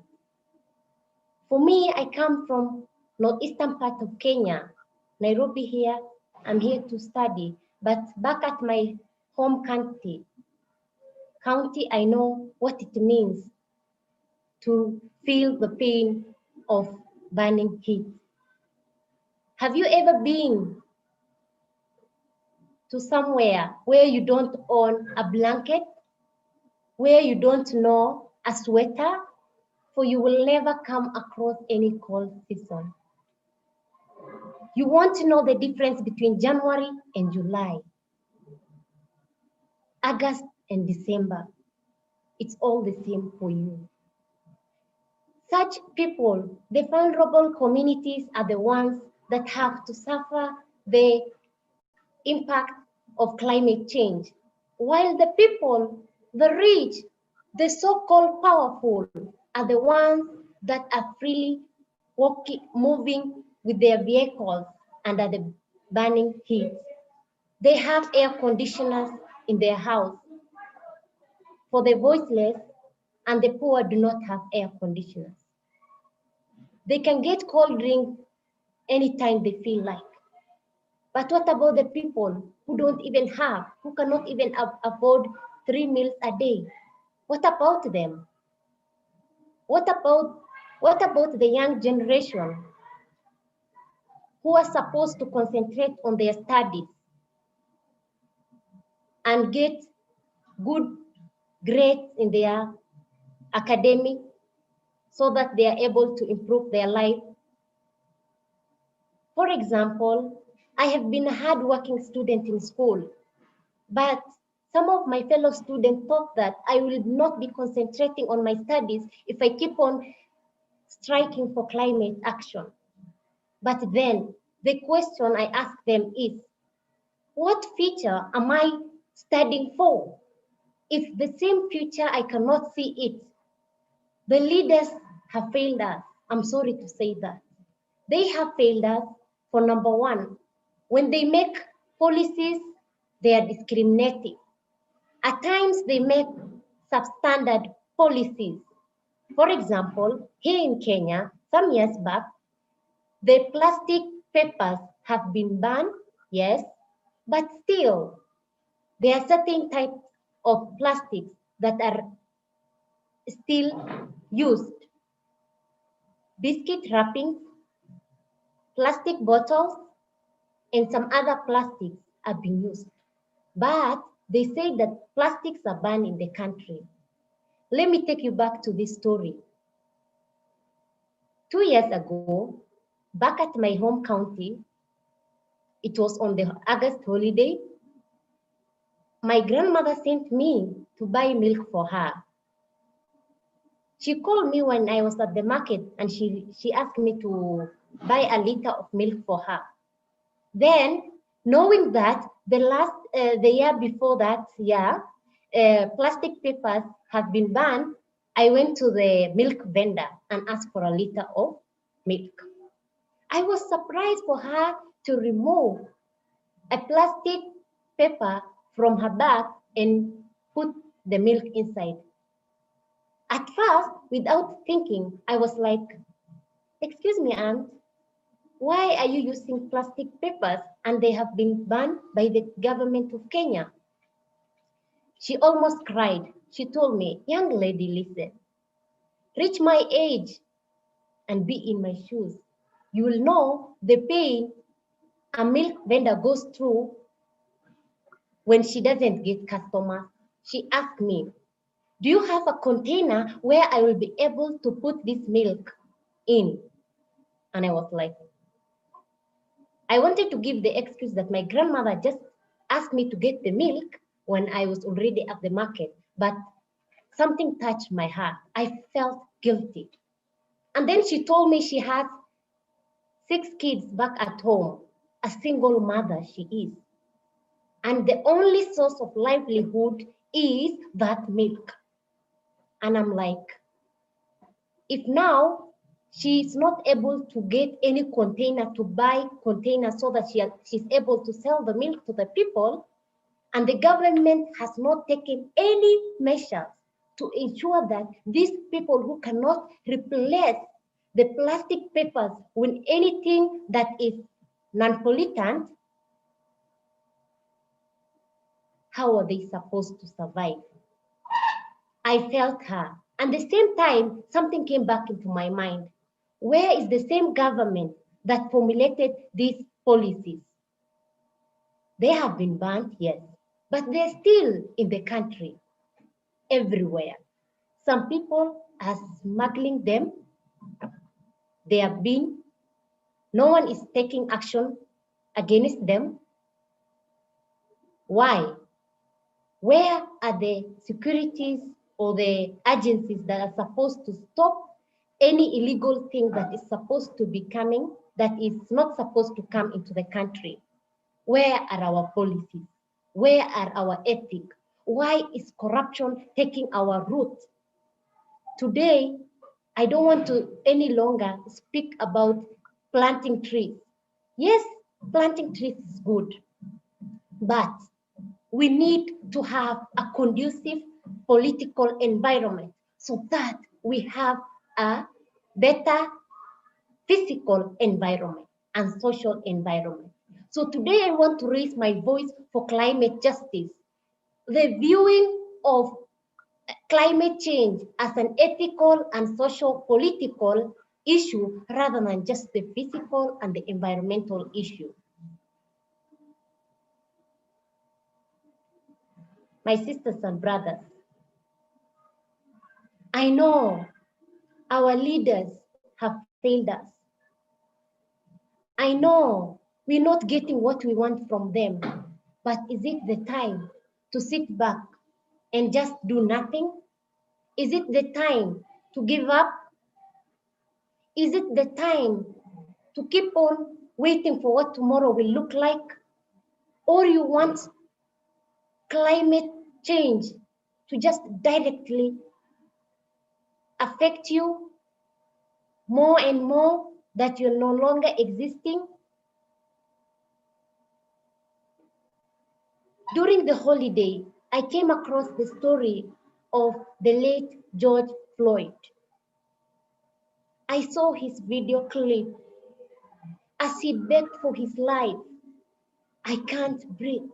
I can't breathe for 8 minutes and so. The same video reminded me of the sea creatures, the water body creatures that are begging for their life.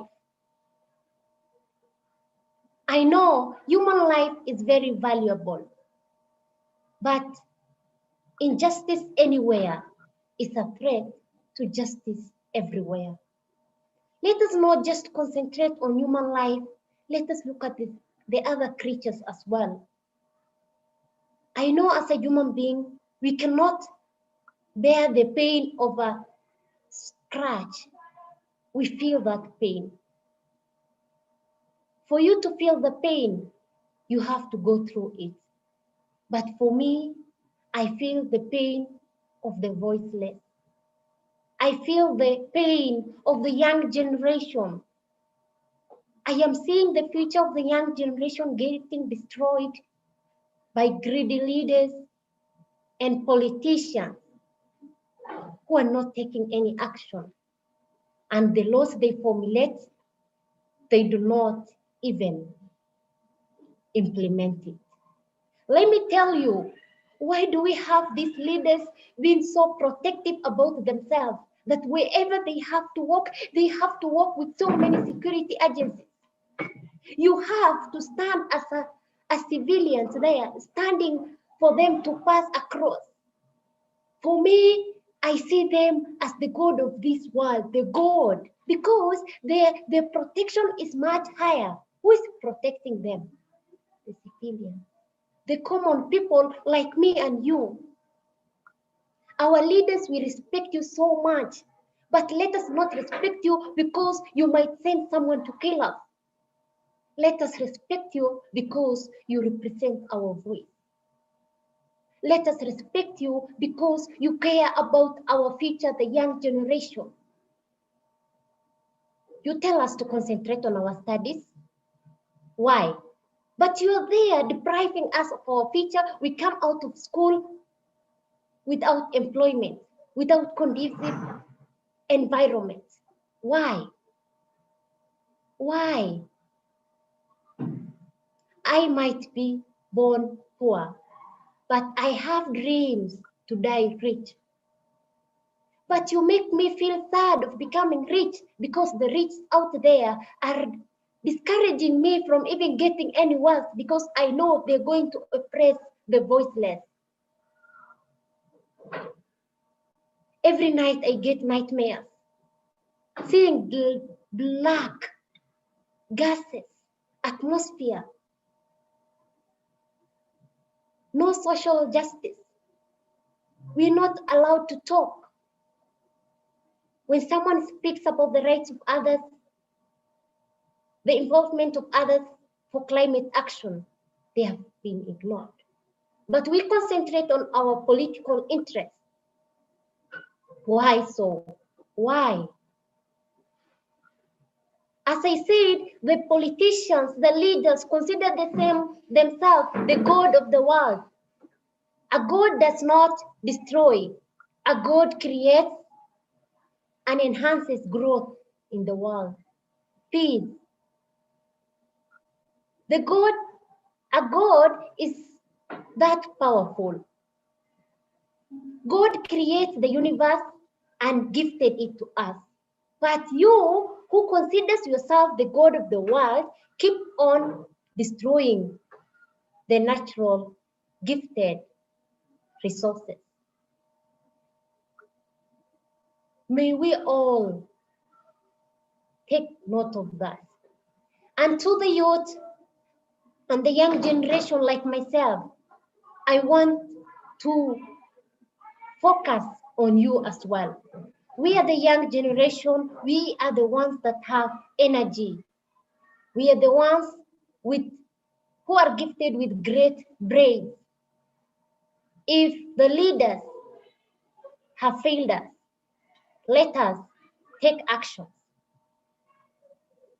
To remind you, on the theory of Wangari Maathai, a great lady indeed she was. She is someone I carry in my heart wholeheartedly. And she talked about the burning of forest. The forest is burning. The big elephant, lions, and the other animals are there. They don't want to take any action, but a small hummingbird runs to the river, carries water, droplets of water, with her beak, and then she sprinkles it on the burning forest. But the big animals are there waiting, I don't know for who to take an action. And then she said, if so many, the hummingbird, it is us, the young generation, and the big animals are the leaders. This is called symbolism in English. Kindly, I'm not abusing anyone, but it is symbolism. I'm a literature student, symbolism in literature. The big animals are the leaders who are not willing to take an action. But we, the young generation, who are the hummingbird, if millions of us come together, then we can stop we can save the burning forest. And the forest is the climate change. The burning forest is the climate change. So the young generation, instead of just depending on the leaders or on other people, this is your place. This is your chance to take action. What can you do? You might ask me that question. Recycle, advocate. How can you advocate? We can pressure our leaders. We can campaign against climate change. We want climate justice. We can come together and implement on what we preach. Did you know that the small droplets of cooking oil that every time, let's say at home, we use those containers for cooking oil. When they are over, there is some droplets that remain within the container. As a young person, you can go, when your mom is done with the cooking oil, or anyone at home, or even you yourself, you can go put it on somewhere. Do it for several months. Then you will see how much it will form. Do you know those droplets? You just dispose them anyhow. When rain comes, the oils are washed to the water body, which leads to suffocation of the sea creatures or the water body creatures. A research has been done, and science came up with a research that even plants cry, but their cry cannot be heard. It's not in an intensity that it can be heard by the human ear. A plant crying. What about the animals? What about the sea creatures? What about people who are not recognized anywhere? Even no one knows them where they exist. It's a time we rise again and be hopeful for the best, for climate action. I would like to say by finishing, you will choose either to be on table and discuss about your future and eat well, or you can choose to be on the menu to be eaten well. Thank you so much. May God bless you all, and may God bless Kenya, may God bless Africa, may God bless the whole world at large. Back to you, Ashley. Thank you so much, Rukia. Thank you, Lavender, Faith. We had one speaker, we got three. All of you were so moving. I really appreciate that you brought up the issue of sustainable innovation.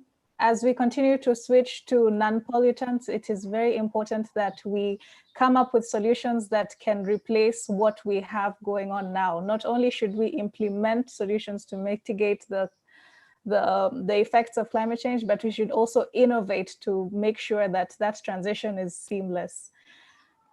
Is everyone ready to appreciate Rukia and her team for the wonderful presentation? 1, 2, 3. Thank you so much, Rukia. Be blessed.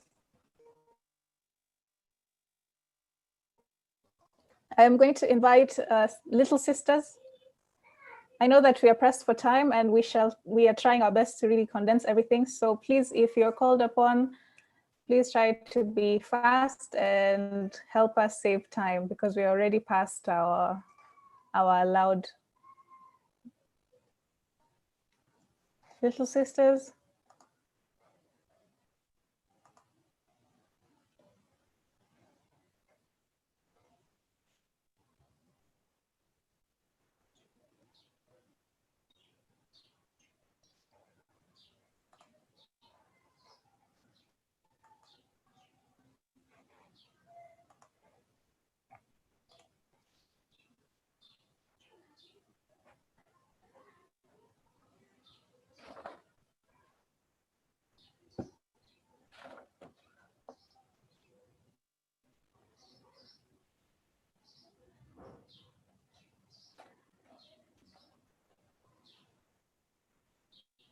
Please raise your hand so that we can spotlight you.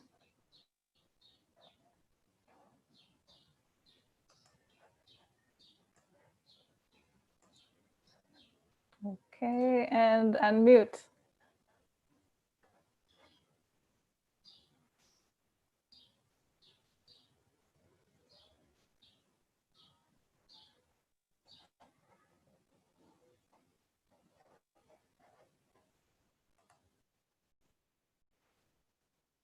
Please unmute.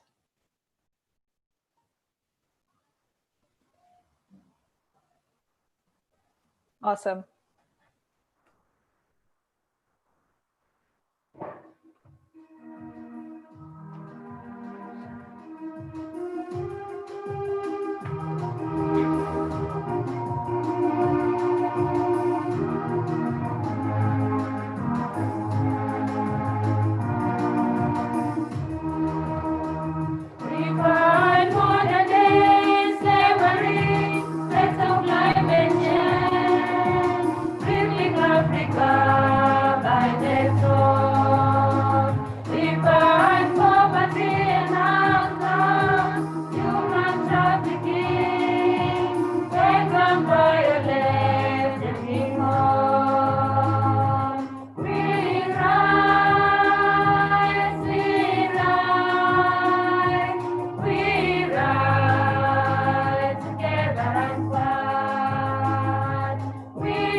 Wow, wonderful, wonderful sisters. Thank you so much. We really do rise together as one in solidarity. Kelele MC. Kelele MC, are you ready?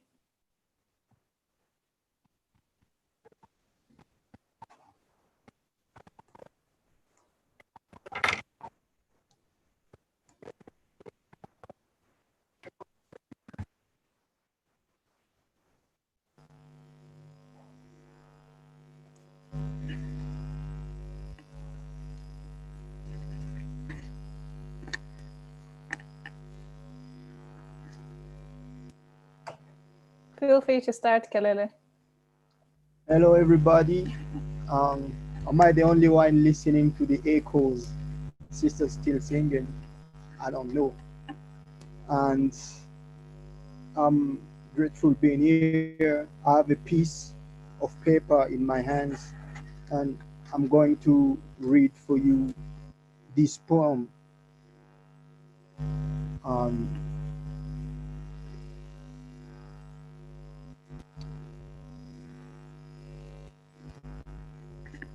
Sure. And before when I had the message, and just on the way, I started to write something that said, I want to read for you this really quick before I go to the poem. Could you go straight to the poem? Okay, okay, okay.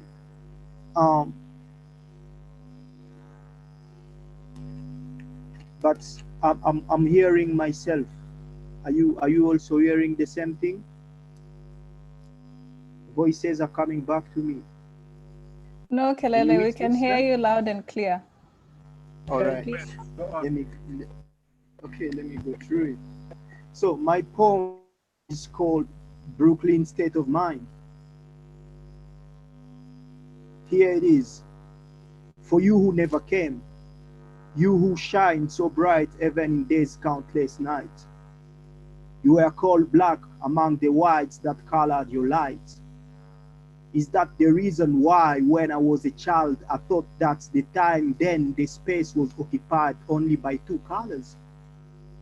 Or is the term ecology of the past that ignored the rapid change in technology so that it is only today that we witness the secret behind photographic cut that back then made invisible the greens that are invisible even now because of your skyscraper? Me who never came to New York, but could only see this countless and unmatchable splendor of your great towers, only at the TV, while song praises rappers. But every time that the electricity goes, he says, she tells a lie to your vision. And when I turn on the radio, I can still picture the same scenario as the equalizer dances the same unequal steps each moment as the beat kicks. She is charmed by her own fantasy, but she could not afford the price of her own dreams. Every time she needs to fit the radio, she finds that she never had much. So she learns to break dance on imaginary sounds that comes from factories or from sound of steps of young girls playing when dogs are barking. Here is life. Here is magic, and everything sounds acrobatics. Here is the reason why. The reason is to fear the beats of your own heart, the emotion that magnet around your aura, as your intention being the first note that goes and later manifests what is. The present, the light, the source that gives birth to rivers, a teeny hole from which emerges the ocean. The passion, the anger that carries your devotion, the power that cannot be owned or be taken away, the thoughts that creates monopolies, the same thoughts that hides your reality, the same thoughts that builds engine so that your barrage could produce electric power, the power that comes from falling rivers connected to cities through wires, that transports energy yet converted at arrival into pieces and to be shared among people at the price of their own blood. Converted into labor so we can have nothing else than a paper as remuneration. A paper with someone's face who stole my ancestors and drowned them in rivers and ocean. This chain on my neck, but how come didn't you predict that it will serve to link my trauma with the emancipated human that I have turned to be? Better my blank paper is worth to be written on, information that carries history since the first hieroglyphics. And I hope for you that you won't forget the papyrus proof of material on which are printed all current currencies. So if it is to be claimed on the name of truth, tell me, where will you be? Now you see me running through lines, making connection between words, recycling thoughts, and construct beats that carries meditation of generation that have aspired to build more great pyramids. Now is me who never see the light, because where I came from, light only reach the rich at the mercy of poor.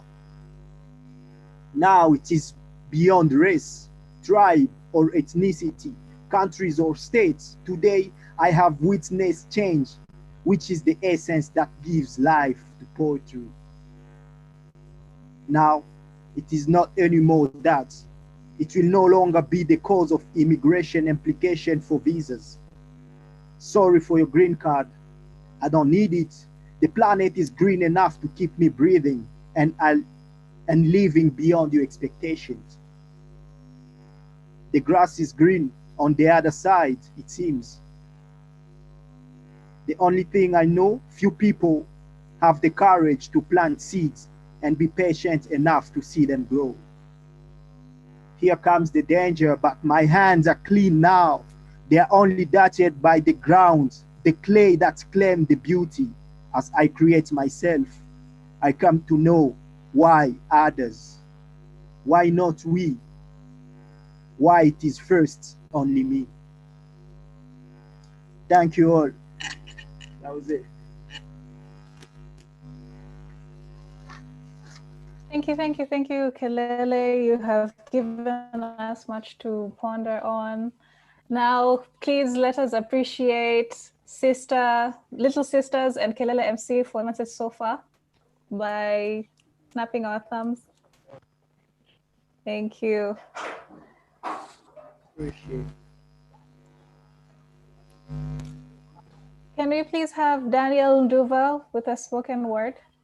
Daniel Nduva is with Young Mercy Ecology.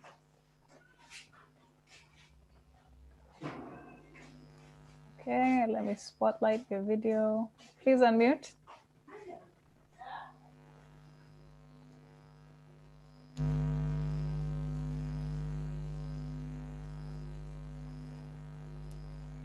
Unmute the microphone.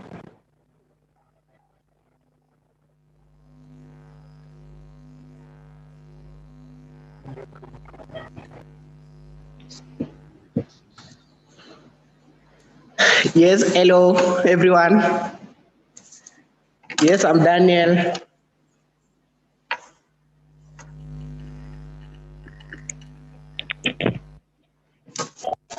Okay, hello everyone.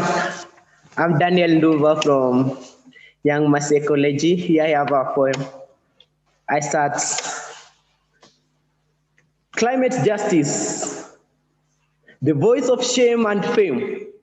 Climate, the backbone of states. This poor climate needs to be reborn. Come close and do beckon. Harming stapon. Air and water pollution. Check my notion. We rise, and say no to fossil fuels. Can you survive without no water? What of fresh air? Life has turned stuffy. The atmosphere is no longer filthy. Wasted resources of source of land and recreation. Why courtesy of coke extraction? We rise and say no to fossil fuels. You don't know how it feels. Rejection of your own. African youth not qualify. Verifying foreigners to have dominion over it. In calculating poverty in the continent. As it said by the old man, no profit is acceptable negatively. We rise and say no to fossil fuels. Exploitation of African resources. Fossil fuels filled abroad. Land left bare, no fresh air. Negative impacts, inspiratory downbursts, acidic rain enforcing climate change, irregulating in weather patterns. I say, we rise and say no to fossil fuels. It's my ardent wish to authorities, before the global tarnishes to ashes, let's rehabilitate angry faces. Let's reclaim the natural partner. It's the cry of the universe. It's the cry of the universe. As I conclude my last verse, watch out, poor. Climate is etiquette. We rise and say no to fossil fuels. Thanks.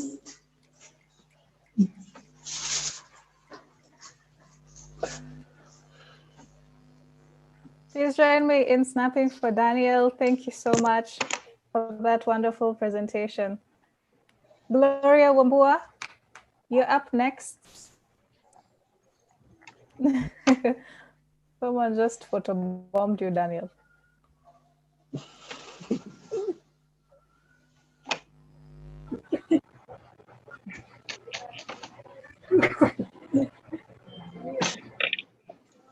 Gloria, are you ready? Unmute. Please unmute. I showed up here.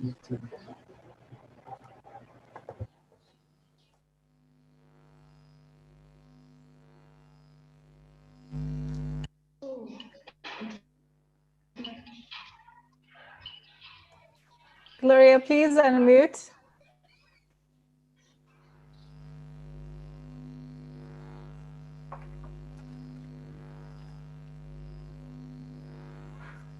Gloria, please unmute.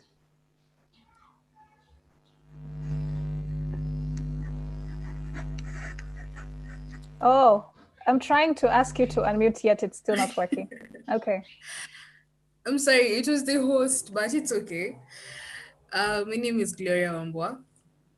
I'm the chairperson for the UNIB Ecumenical Choir organization in Kenya. UNIB stands for Youth Network for Inter-religious Brotherhood.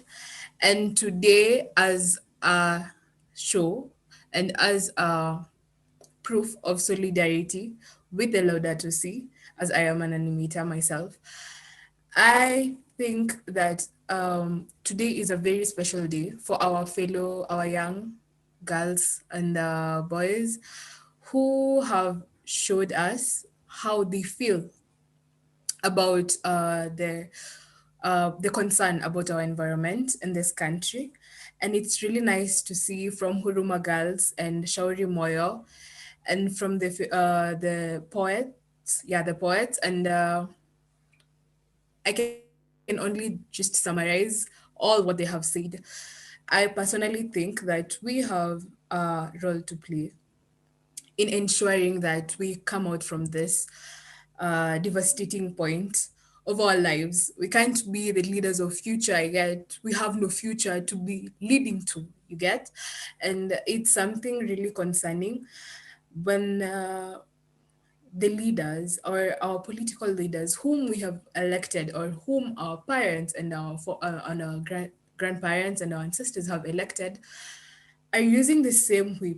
When you take to a rural place or somewhere undeveloped and tell them and promise them about development, it hasn't really ever gotten to our minds that the environmental sector is under the same package, and that as they show us on how development and how the place should be developed, they should also be thinking about the environmental sector. If you've looked up around all these places that have industries or is developed, there's usually somewhere where either a tributary is polluted or the air has too much dust, and majorly you'll hear about respiratory diseases among the infants and the small children. And this is something which we're supposed to actually look about. It's not something that needs maybe a constitution to be implemented or something. No, it's under the act, as we have been told by the Huruma girl. And I'm actually so proud to see my younger sisters and my fellow brothers doing something about it, seeing that emotion and that pain until you get anxious. It's really encouraging. At the same time, it's really hurting. So I am so proud, so proud, so proud to see the courage and the ideas that you all are bringing forth. And as you can see, if you read about the Paris Agreement, the main aim was to actually, after 5 years, to ensure that the carbon level is below 2 degrees. That was the major aim. And one of the other thing was actually because of the flexibility. They did the peace agreement was to ensure that the 196 countries, excluding the 7 which didn't pledge, were able to be flexible so as to allow the local business people to come up with ways on how they can now do renewable energy or renewable resources into a way that can be also commercialized and so compete with the companies that do not use renewable energies, and so progress to adaptive sector whereby everyone can embrace the nature of using renewable resources for our day-to-day activities. As I finish up, due to, I actually had a short speech because there was supposed to be a clip, and so that you could hear how it is on the ground actually from one of our members who has been growing and living in Dandora and has seen how the plastic environment has really affected him and his family as well as his surrounding, even how to go there and to actually be to become adapted to the smell, to the stench, and it's really sad. It's really sad and it's really hurting. Thank you so much. I think I'll reach there, and I am so proud, so proud, so proud of you. We truly have leaders, and I am so happy when I see someone really being taking the bulls by the horn and the bull by the horns and trying to change something in one way or another. And what each and everyone has spoken isn't taken for granted. I have learned so many things that I couldn't learn with a browser because obviously I'd be somehow lazy to a point. So I'm really happy and I am blessed to see that my country has students and youths who actually care about the nature. God bless you all. Blessings. Yeah. Back to you, Ashley. Thank you, Gloria. You have really appreciated everyone, and you have mentioned that the young people, especially the high school students who are on board, you are all very inspiring. The artists, thank you for pursuing a cause that many people would probably find unconventional, yet it is the most important cause of our time. Thank you for talking about the Paris Agreement and how it needs to be implemented, and that 5 years later, there's still many challenges that countries that enacted it continue to face. And we need to put more pressure on these leaders in order to effect the change that they had committed to doing. So without further ado, I hope that everyone has their candles and their banners close by, because we are going to move on to our candle and message session, or our our climate strike session. So Baba Miti, please take over.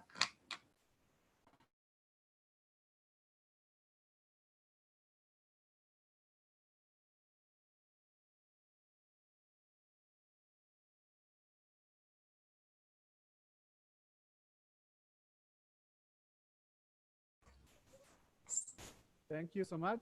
Thank you so much, Ashley. I really appreciate all presentations. But before we go to this, if Mama Africa is still around, and the Ngarariga, I would like to know, so that also we hear from them, like, because I know they've prepared something. Is Ngarariga around? Ngarariga still with us?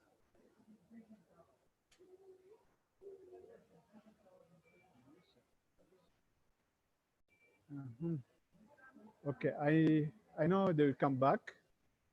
They come back. Let me request all of you to light your candles. Those ones who managed to carry a candle.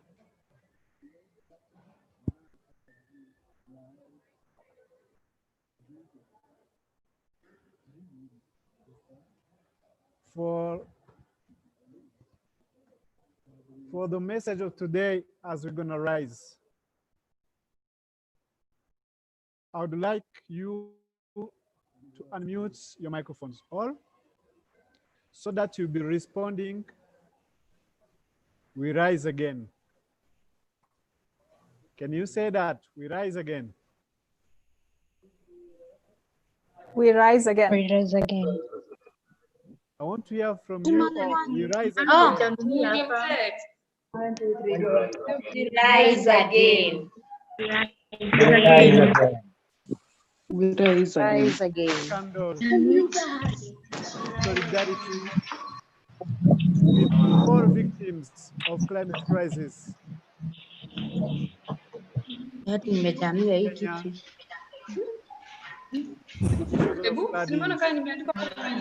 solutions.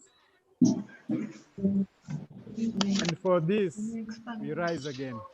We rise again. We rise again. We rise this again. We rise again. We light these candles also. We rise again.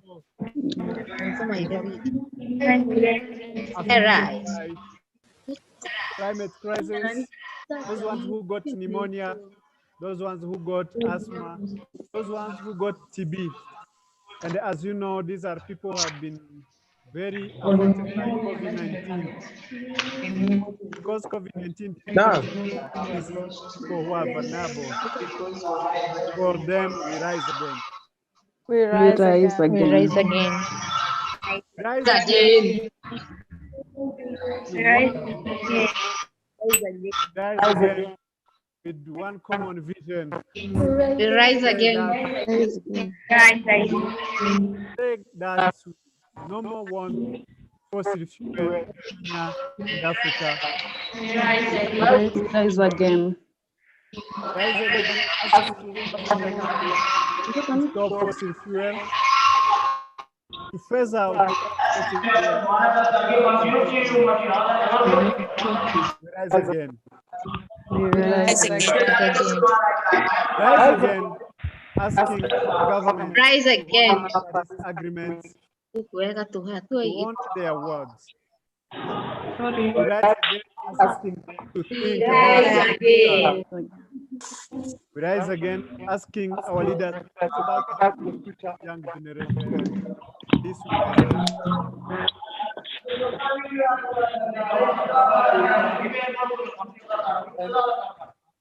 again. As we We like to discuss the solidarity of all victims of climate crisis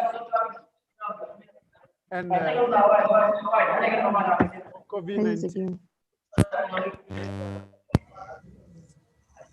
Want you to feel spirit of compassion, spirit of love and solidarity as we start today.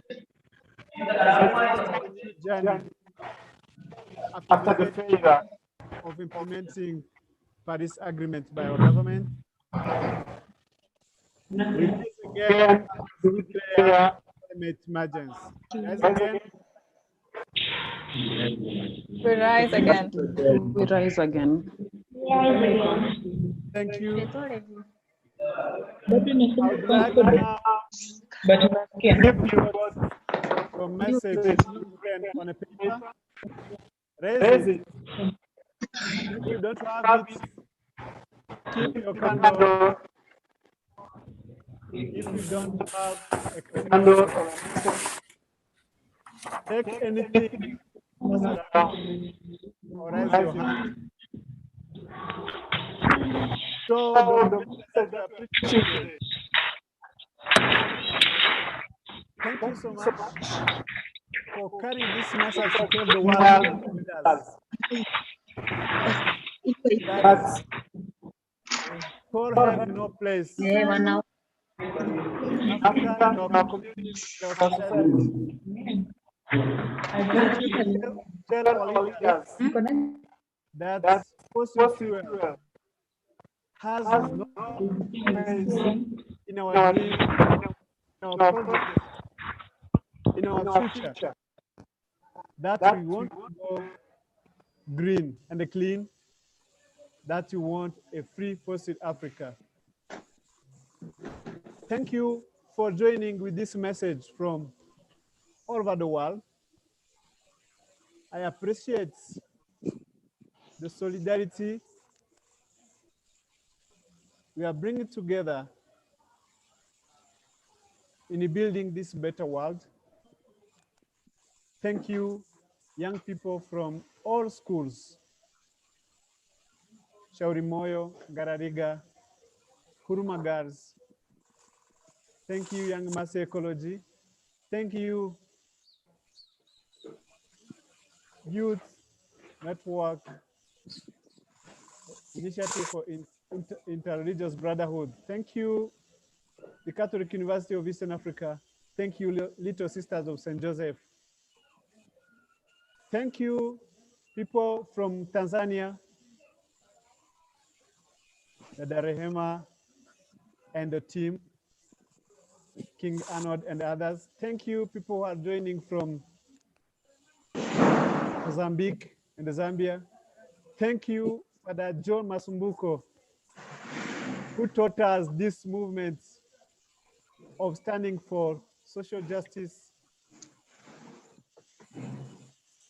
non-violence movement, but standing for our rights. Thank you for the prayer that unites all of us. Thank you, Mercy Sisters, represented by all young people and Sister Rose.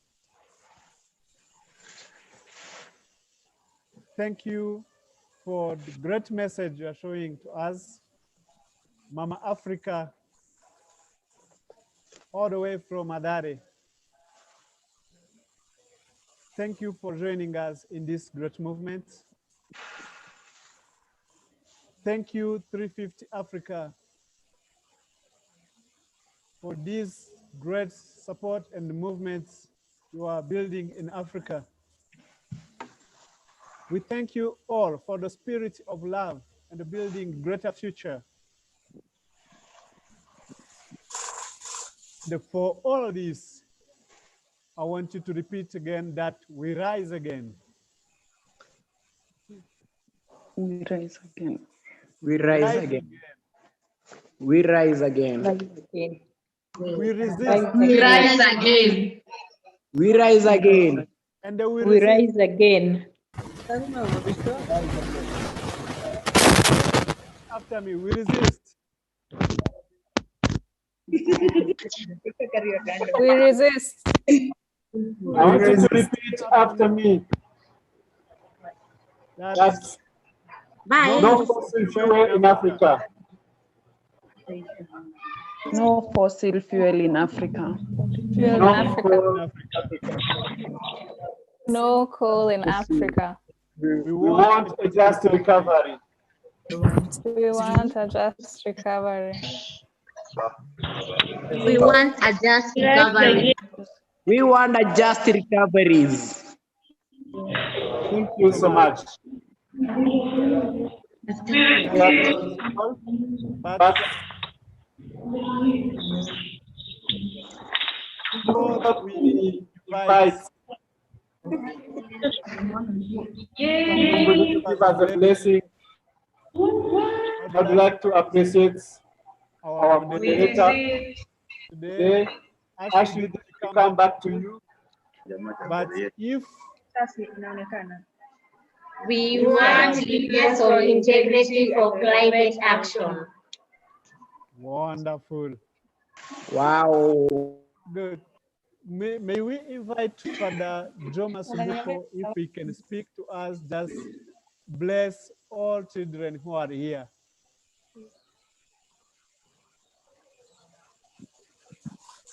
Father Joe, if you can speak, bless people who have joined us here today. It's really been a wonderful opportunity to see the enthusiasm you all have. And so we ask for God's blessing, for Allah's goodness, and the mercy and compassion of our God to be with you all and to strengthen you, to be courageous and confident of God's presence working with you in all you're doing now, with the good spirit of God guiding us every day. May God bless you and keep you safe and courageous. In the name of our loving and compassionate Lord. Praise God. Thank you so much, Father, for the blessing. Father is a Franciscan OFM Father joining us from United States of America. He has been at Kenya, that is why his name is Joe Masumbuko. So he speaks a very nice Swahili, and we like him so much, and thank you so much, Father, for joining us. Amani na wema kwa wewe pia. And appreciation also to Kelly Mortzen for joining us also from US. Appreciation to Judith Russell. He's from Bahai community, joining also from Arizona, US. And all other friends from different parts of this world who joined us today. So Ashley, back to you this so that we can wrap up the program. Thank you so much, Steve. That session was wonderful and empowering. It's so sad that we had to do it virtually. I miss seeing all of you, in the field. Is Father Herman available to do our closing prayer? I don't think I saw him online. Stephen? He might not be around. Let me just hand over the baton to you. Yes, I would request maybe if Mama Africa was there, we would close with them. The presentation will be the last item. Then Mama Africa is around. Is Mama Africa around? No. Yes, Mama Africa. Are they around? Gararinga, raise your hand if you're there. Oelem, we can hear you laughing. What are you laughing about? Okay, Ngararinga. Okay. The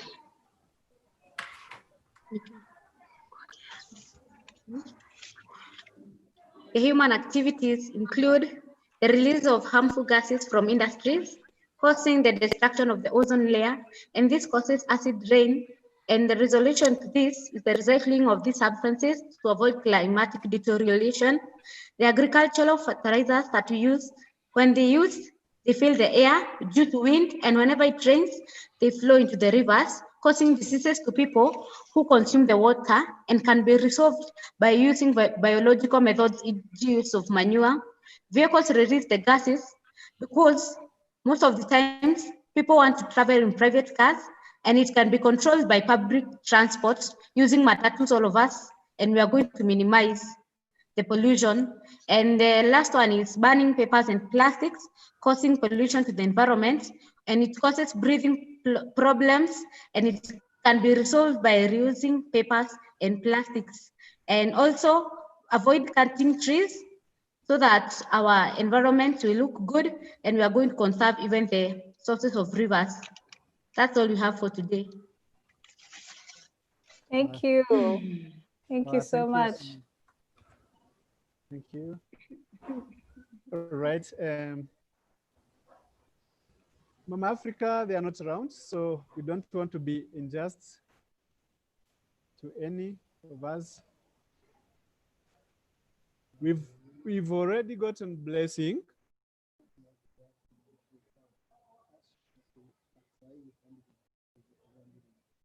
Yes, we've gotten blessing, but I would like also Sister Rose to greet the children. I know it has been long, you did not go to Ngarariga, and whatever, it has been an opportunity also for you to see children gathering together. And this interfaith, we've been really making it together very well. So Sister Rose, tell something, children. Hi all. Hi, hi. Thank you very much, Steve, and all the organizers for this wonderful event. I'm very proud of you, Our Lady of Mercy girls. That is the girls all from Mercy schools. I have had you, Rukia, and your friends, and aunts from our girls. I don't know who else was there, and Mercy Ecology. Please let us keep the mercy spirit of taking care of our common mother, our earth, and whatever we are doing against coal and fossil fuel, it's all to help us, and especially you, the young generation, and all of you who are present during this forum.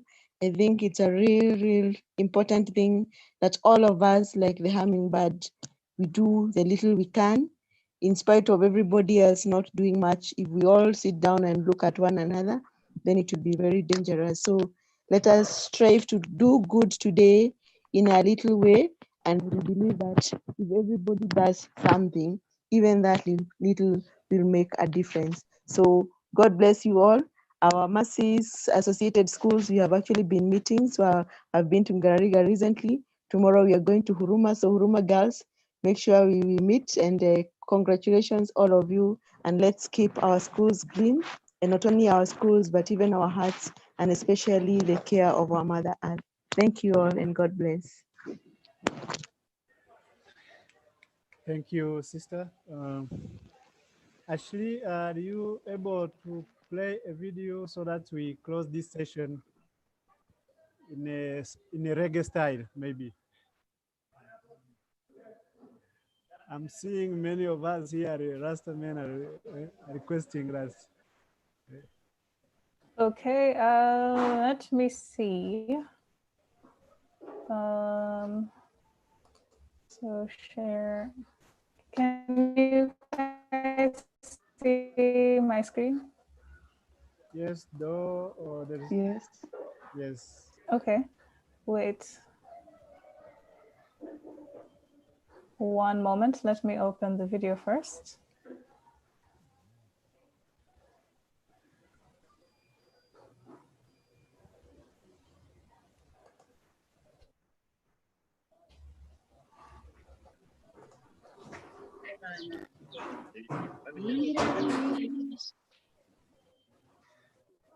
The meanwhile, you remember to take the link of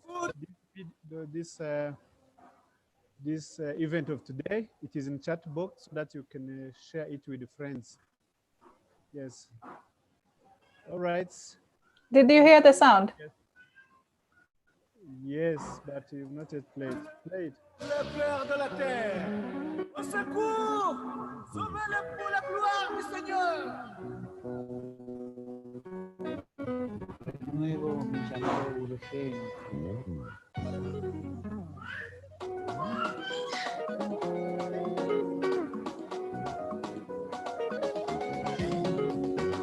This is a warning and is a calling from the earth.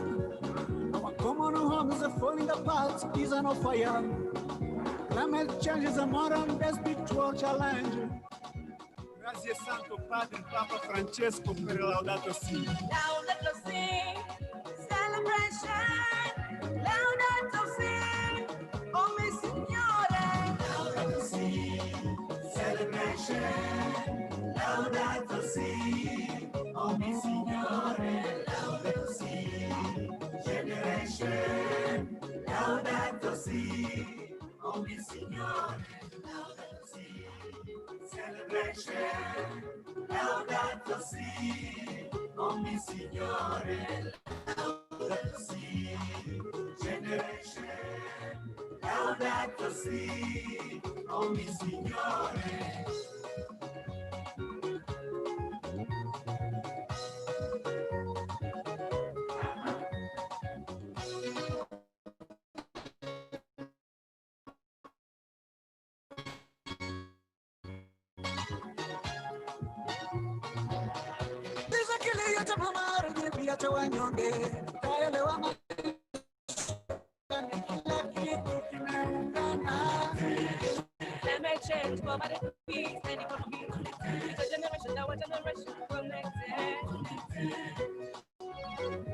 Laudato Si celebration.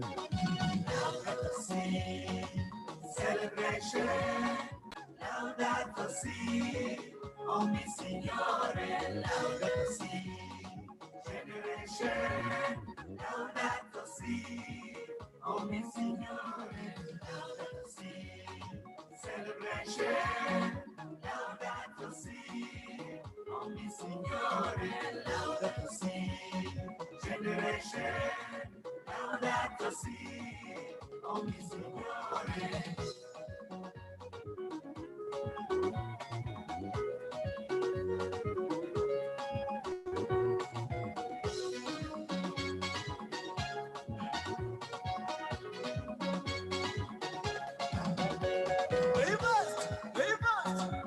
C'est le moment. Amérique, Europe, Asia, tout est vaste, c'est le moment. Africa, Australia, tout le monde est vaste, c'est le moment. My church, mosque and temples, tout est vaste, c'est le moment. Building a better world together, one world with a common plan. Praying for creation, living simply, advocate for our common home. Per Dio, l'umanità e la natura. Grazie Santo Padre Papa Francesco per Laudato Si. Waka waka.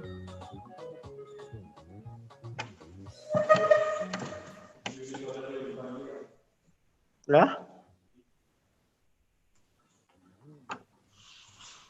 Hello, Steve.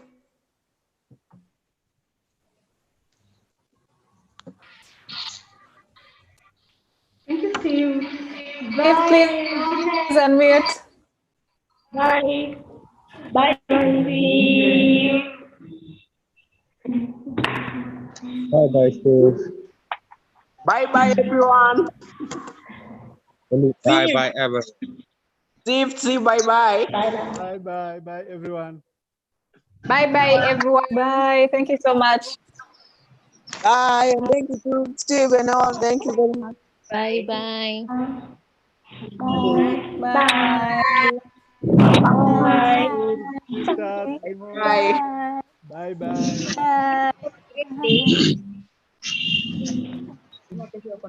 Yes, we remain together as one. The sisters have said we rise together. Bye. Keep rising where you are. Bye-bye. Bye, Madam Rose. Bye. See you, Sister Rose. Bye. Thank you very much. And see you soon. Thank you, Steve. Bye-bye. Our guest of honor, Thank thank you. you. Oh, Sister Madam Anne. Rose, Madam Rose, bye-bye. Sister Anne, bye-bye. Oh. Thank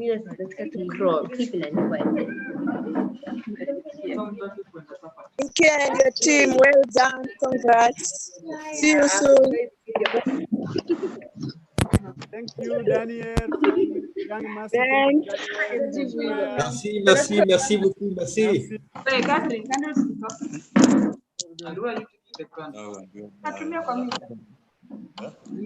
This is Rose, bye-bye. Bye, Daniel. Bye. Then. No, what are you going to do? Going. Bye.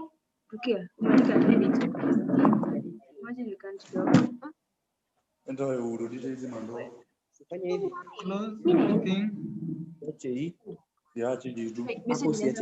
Steve, asante sana.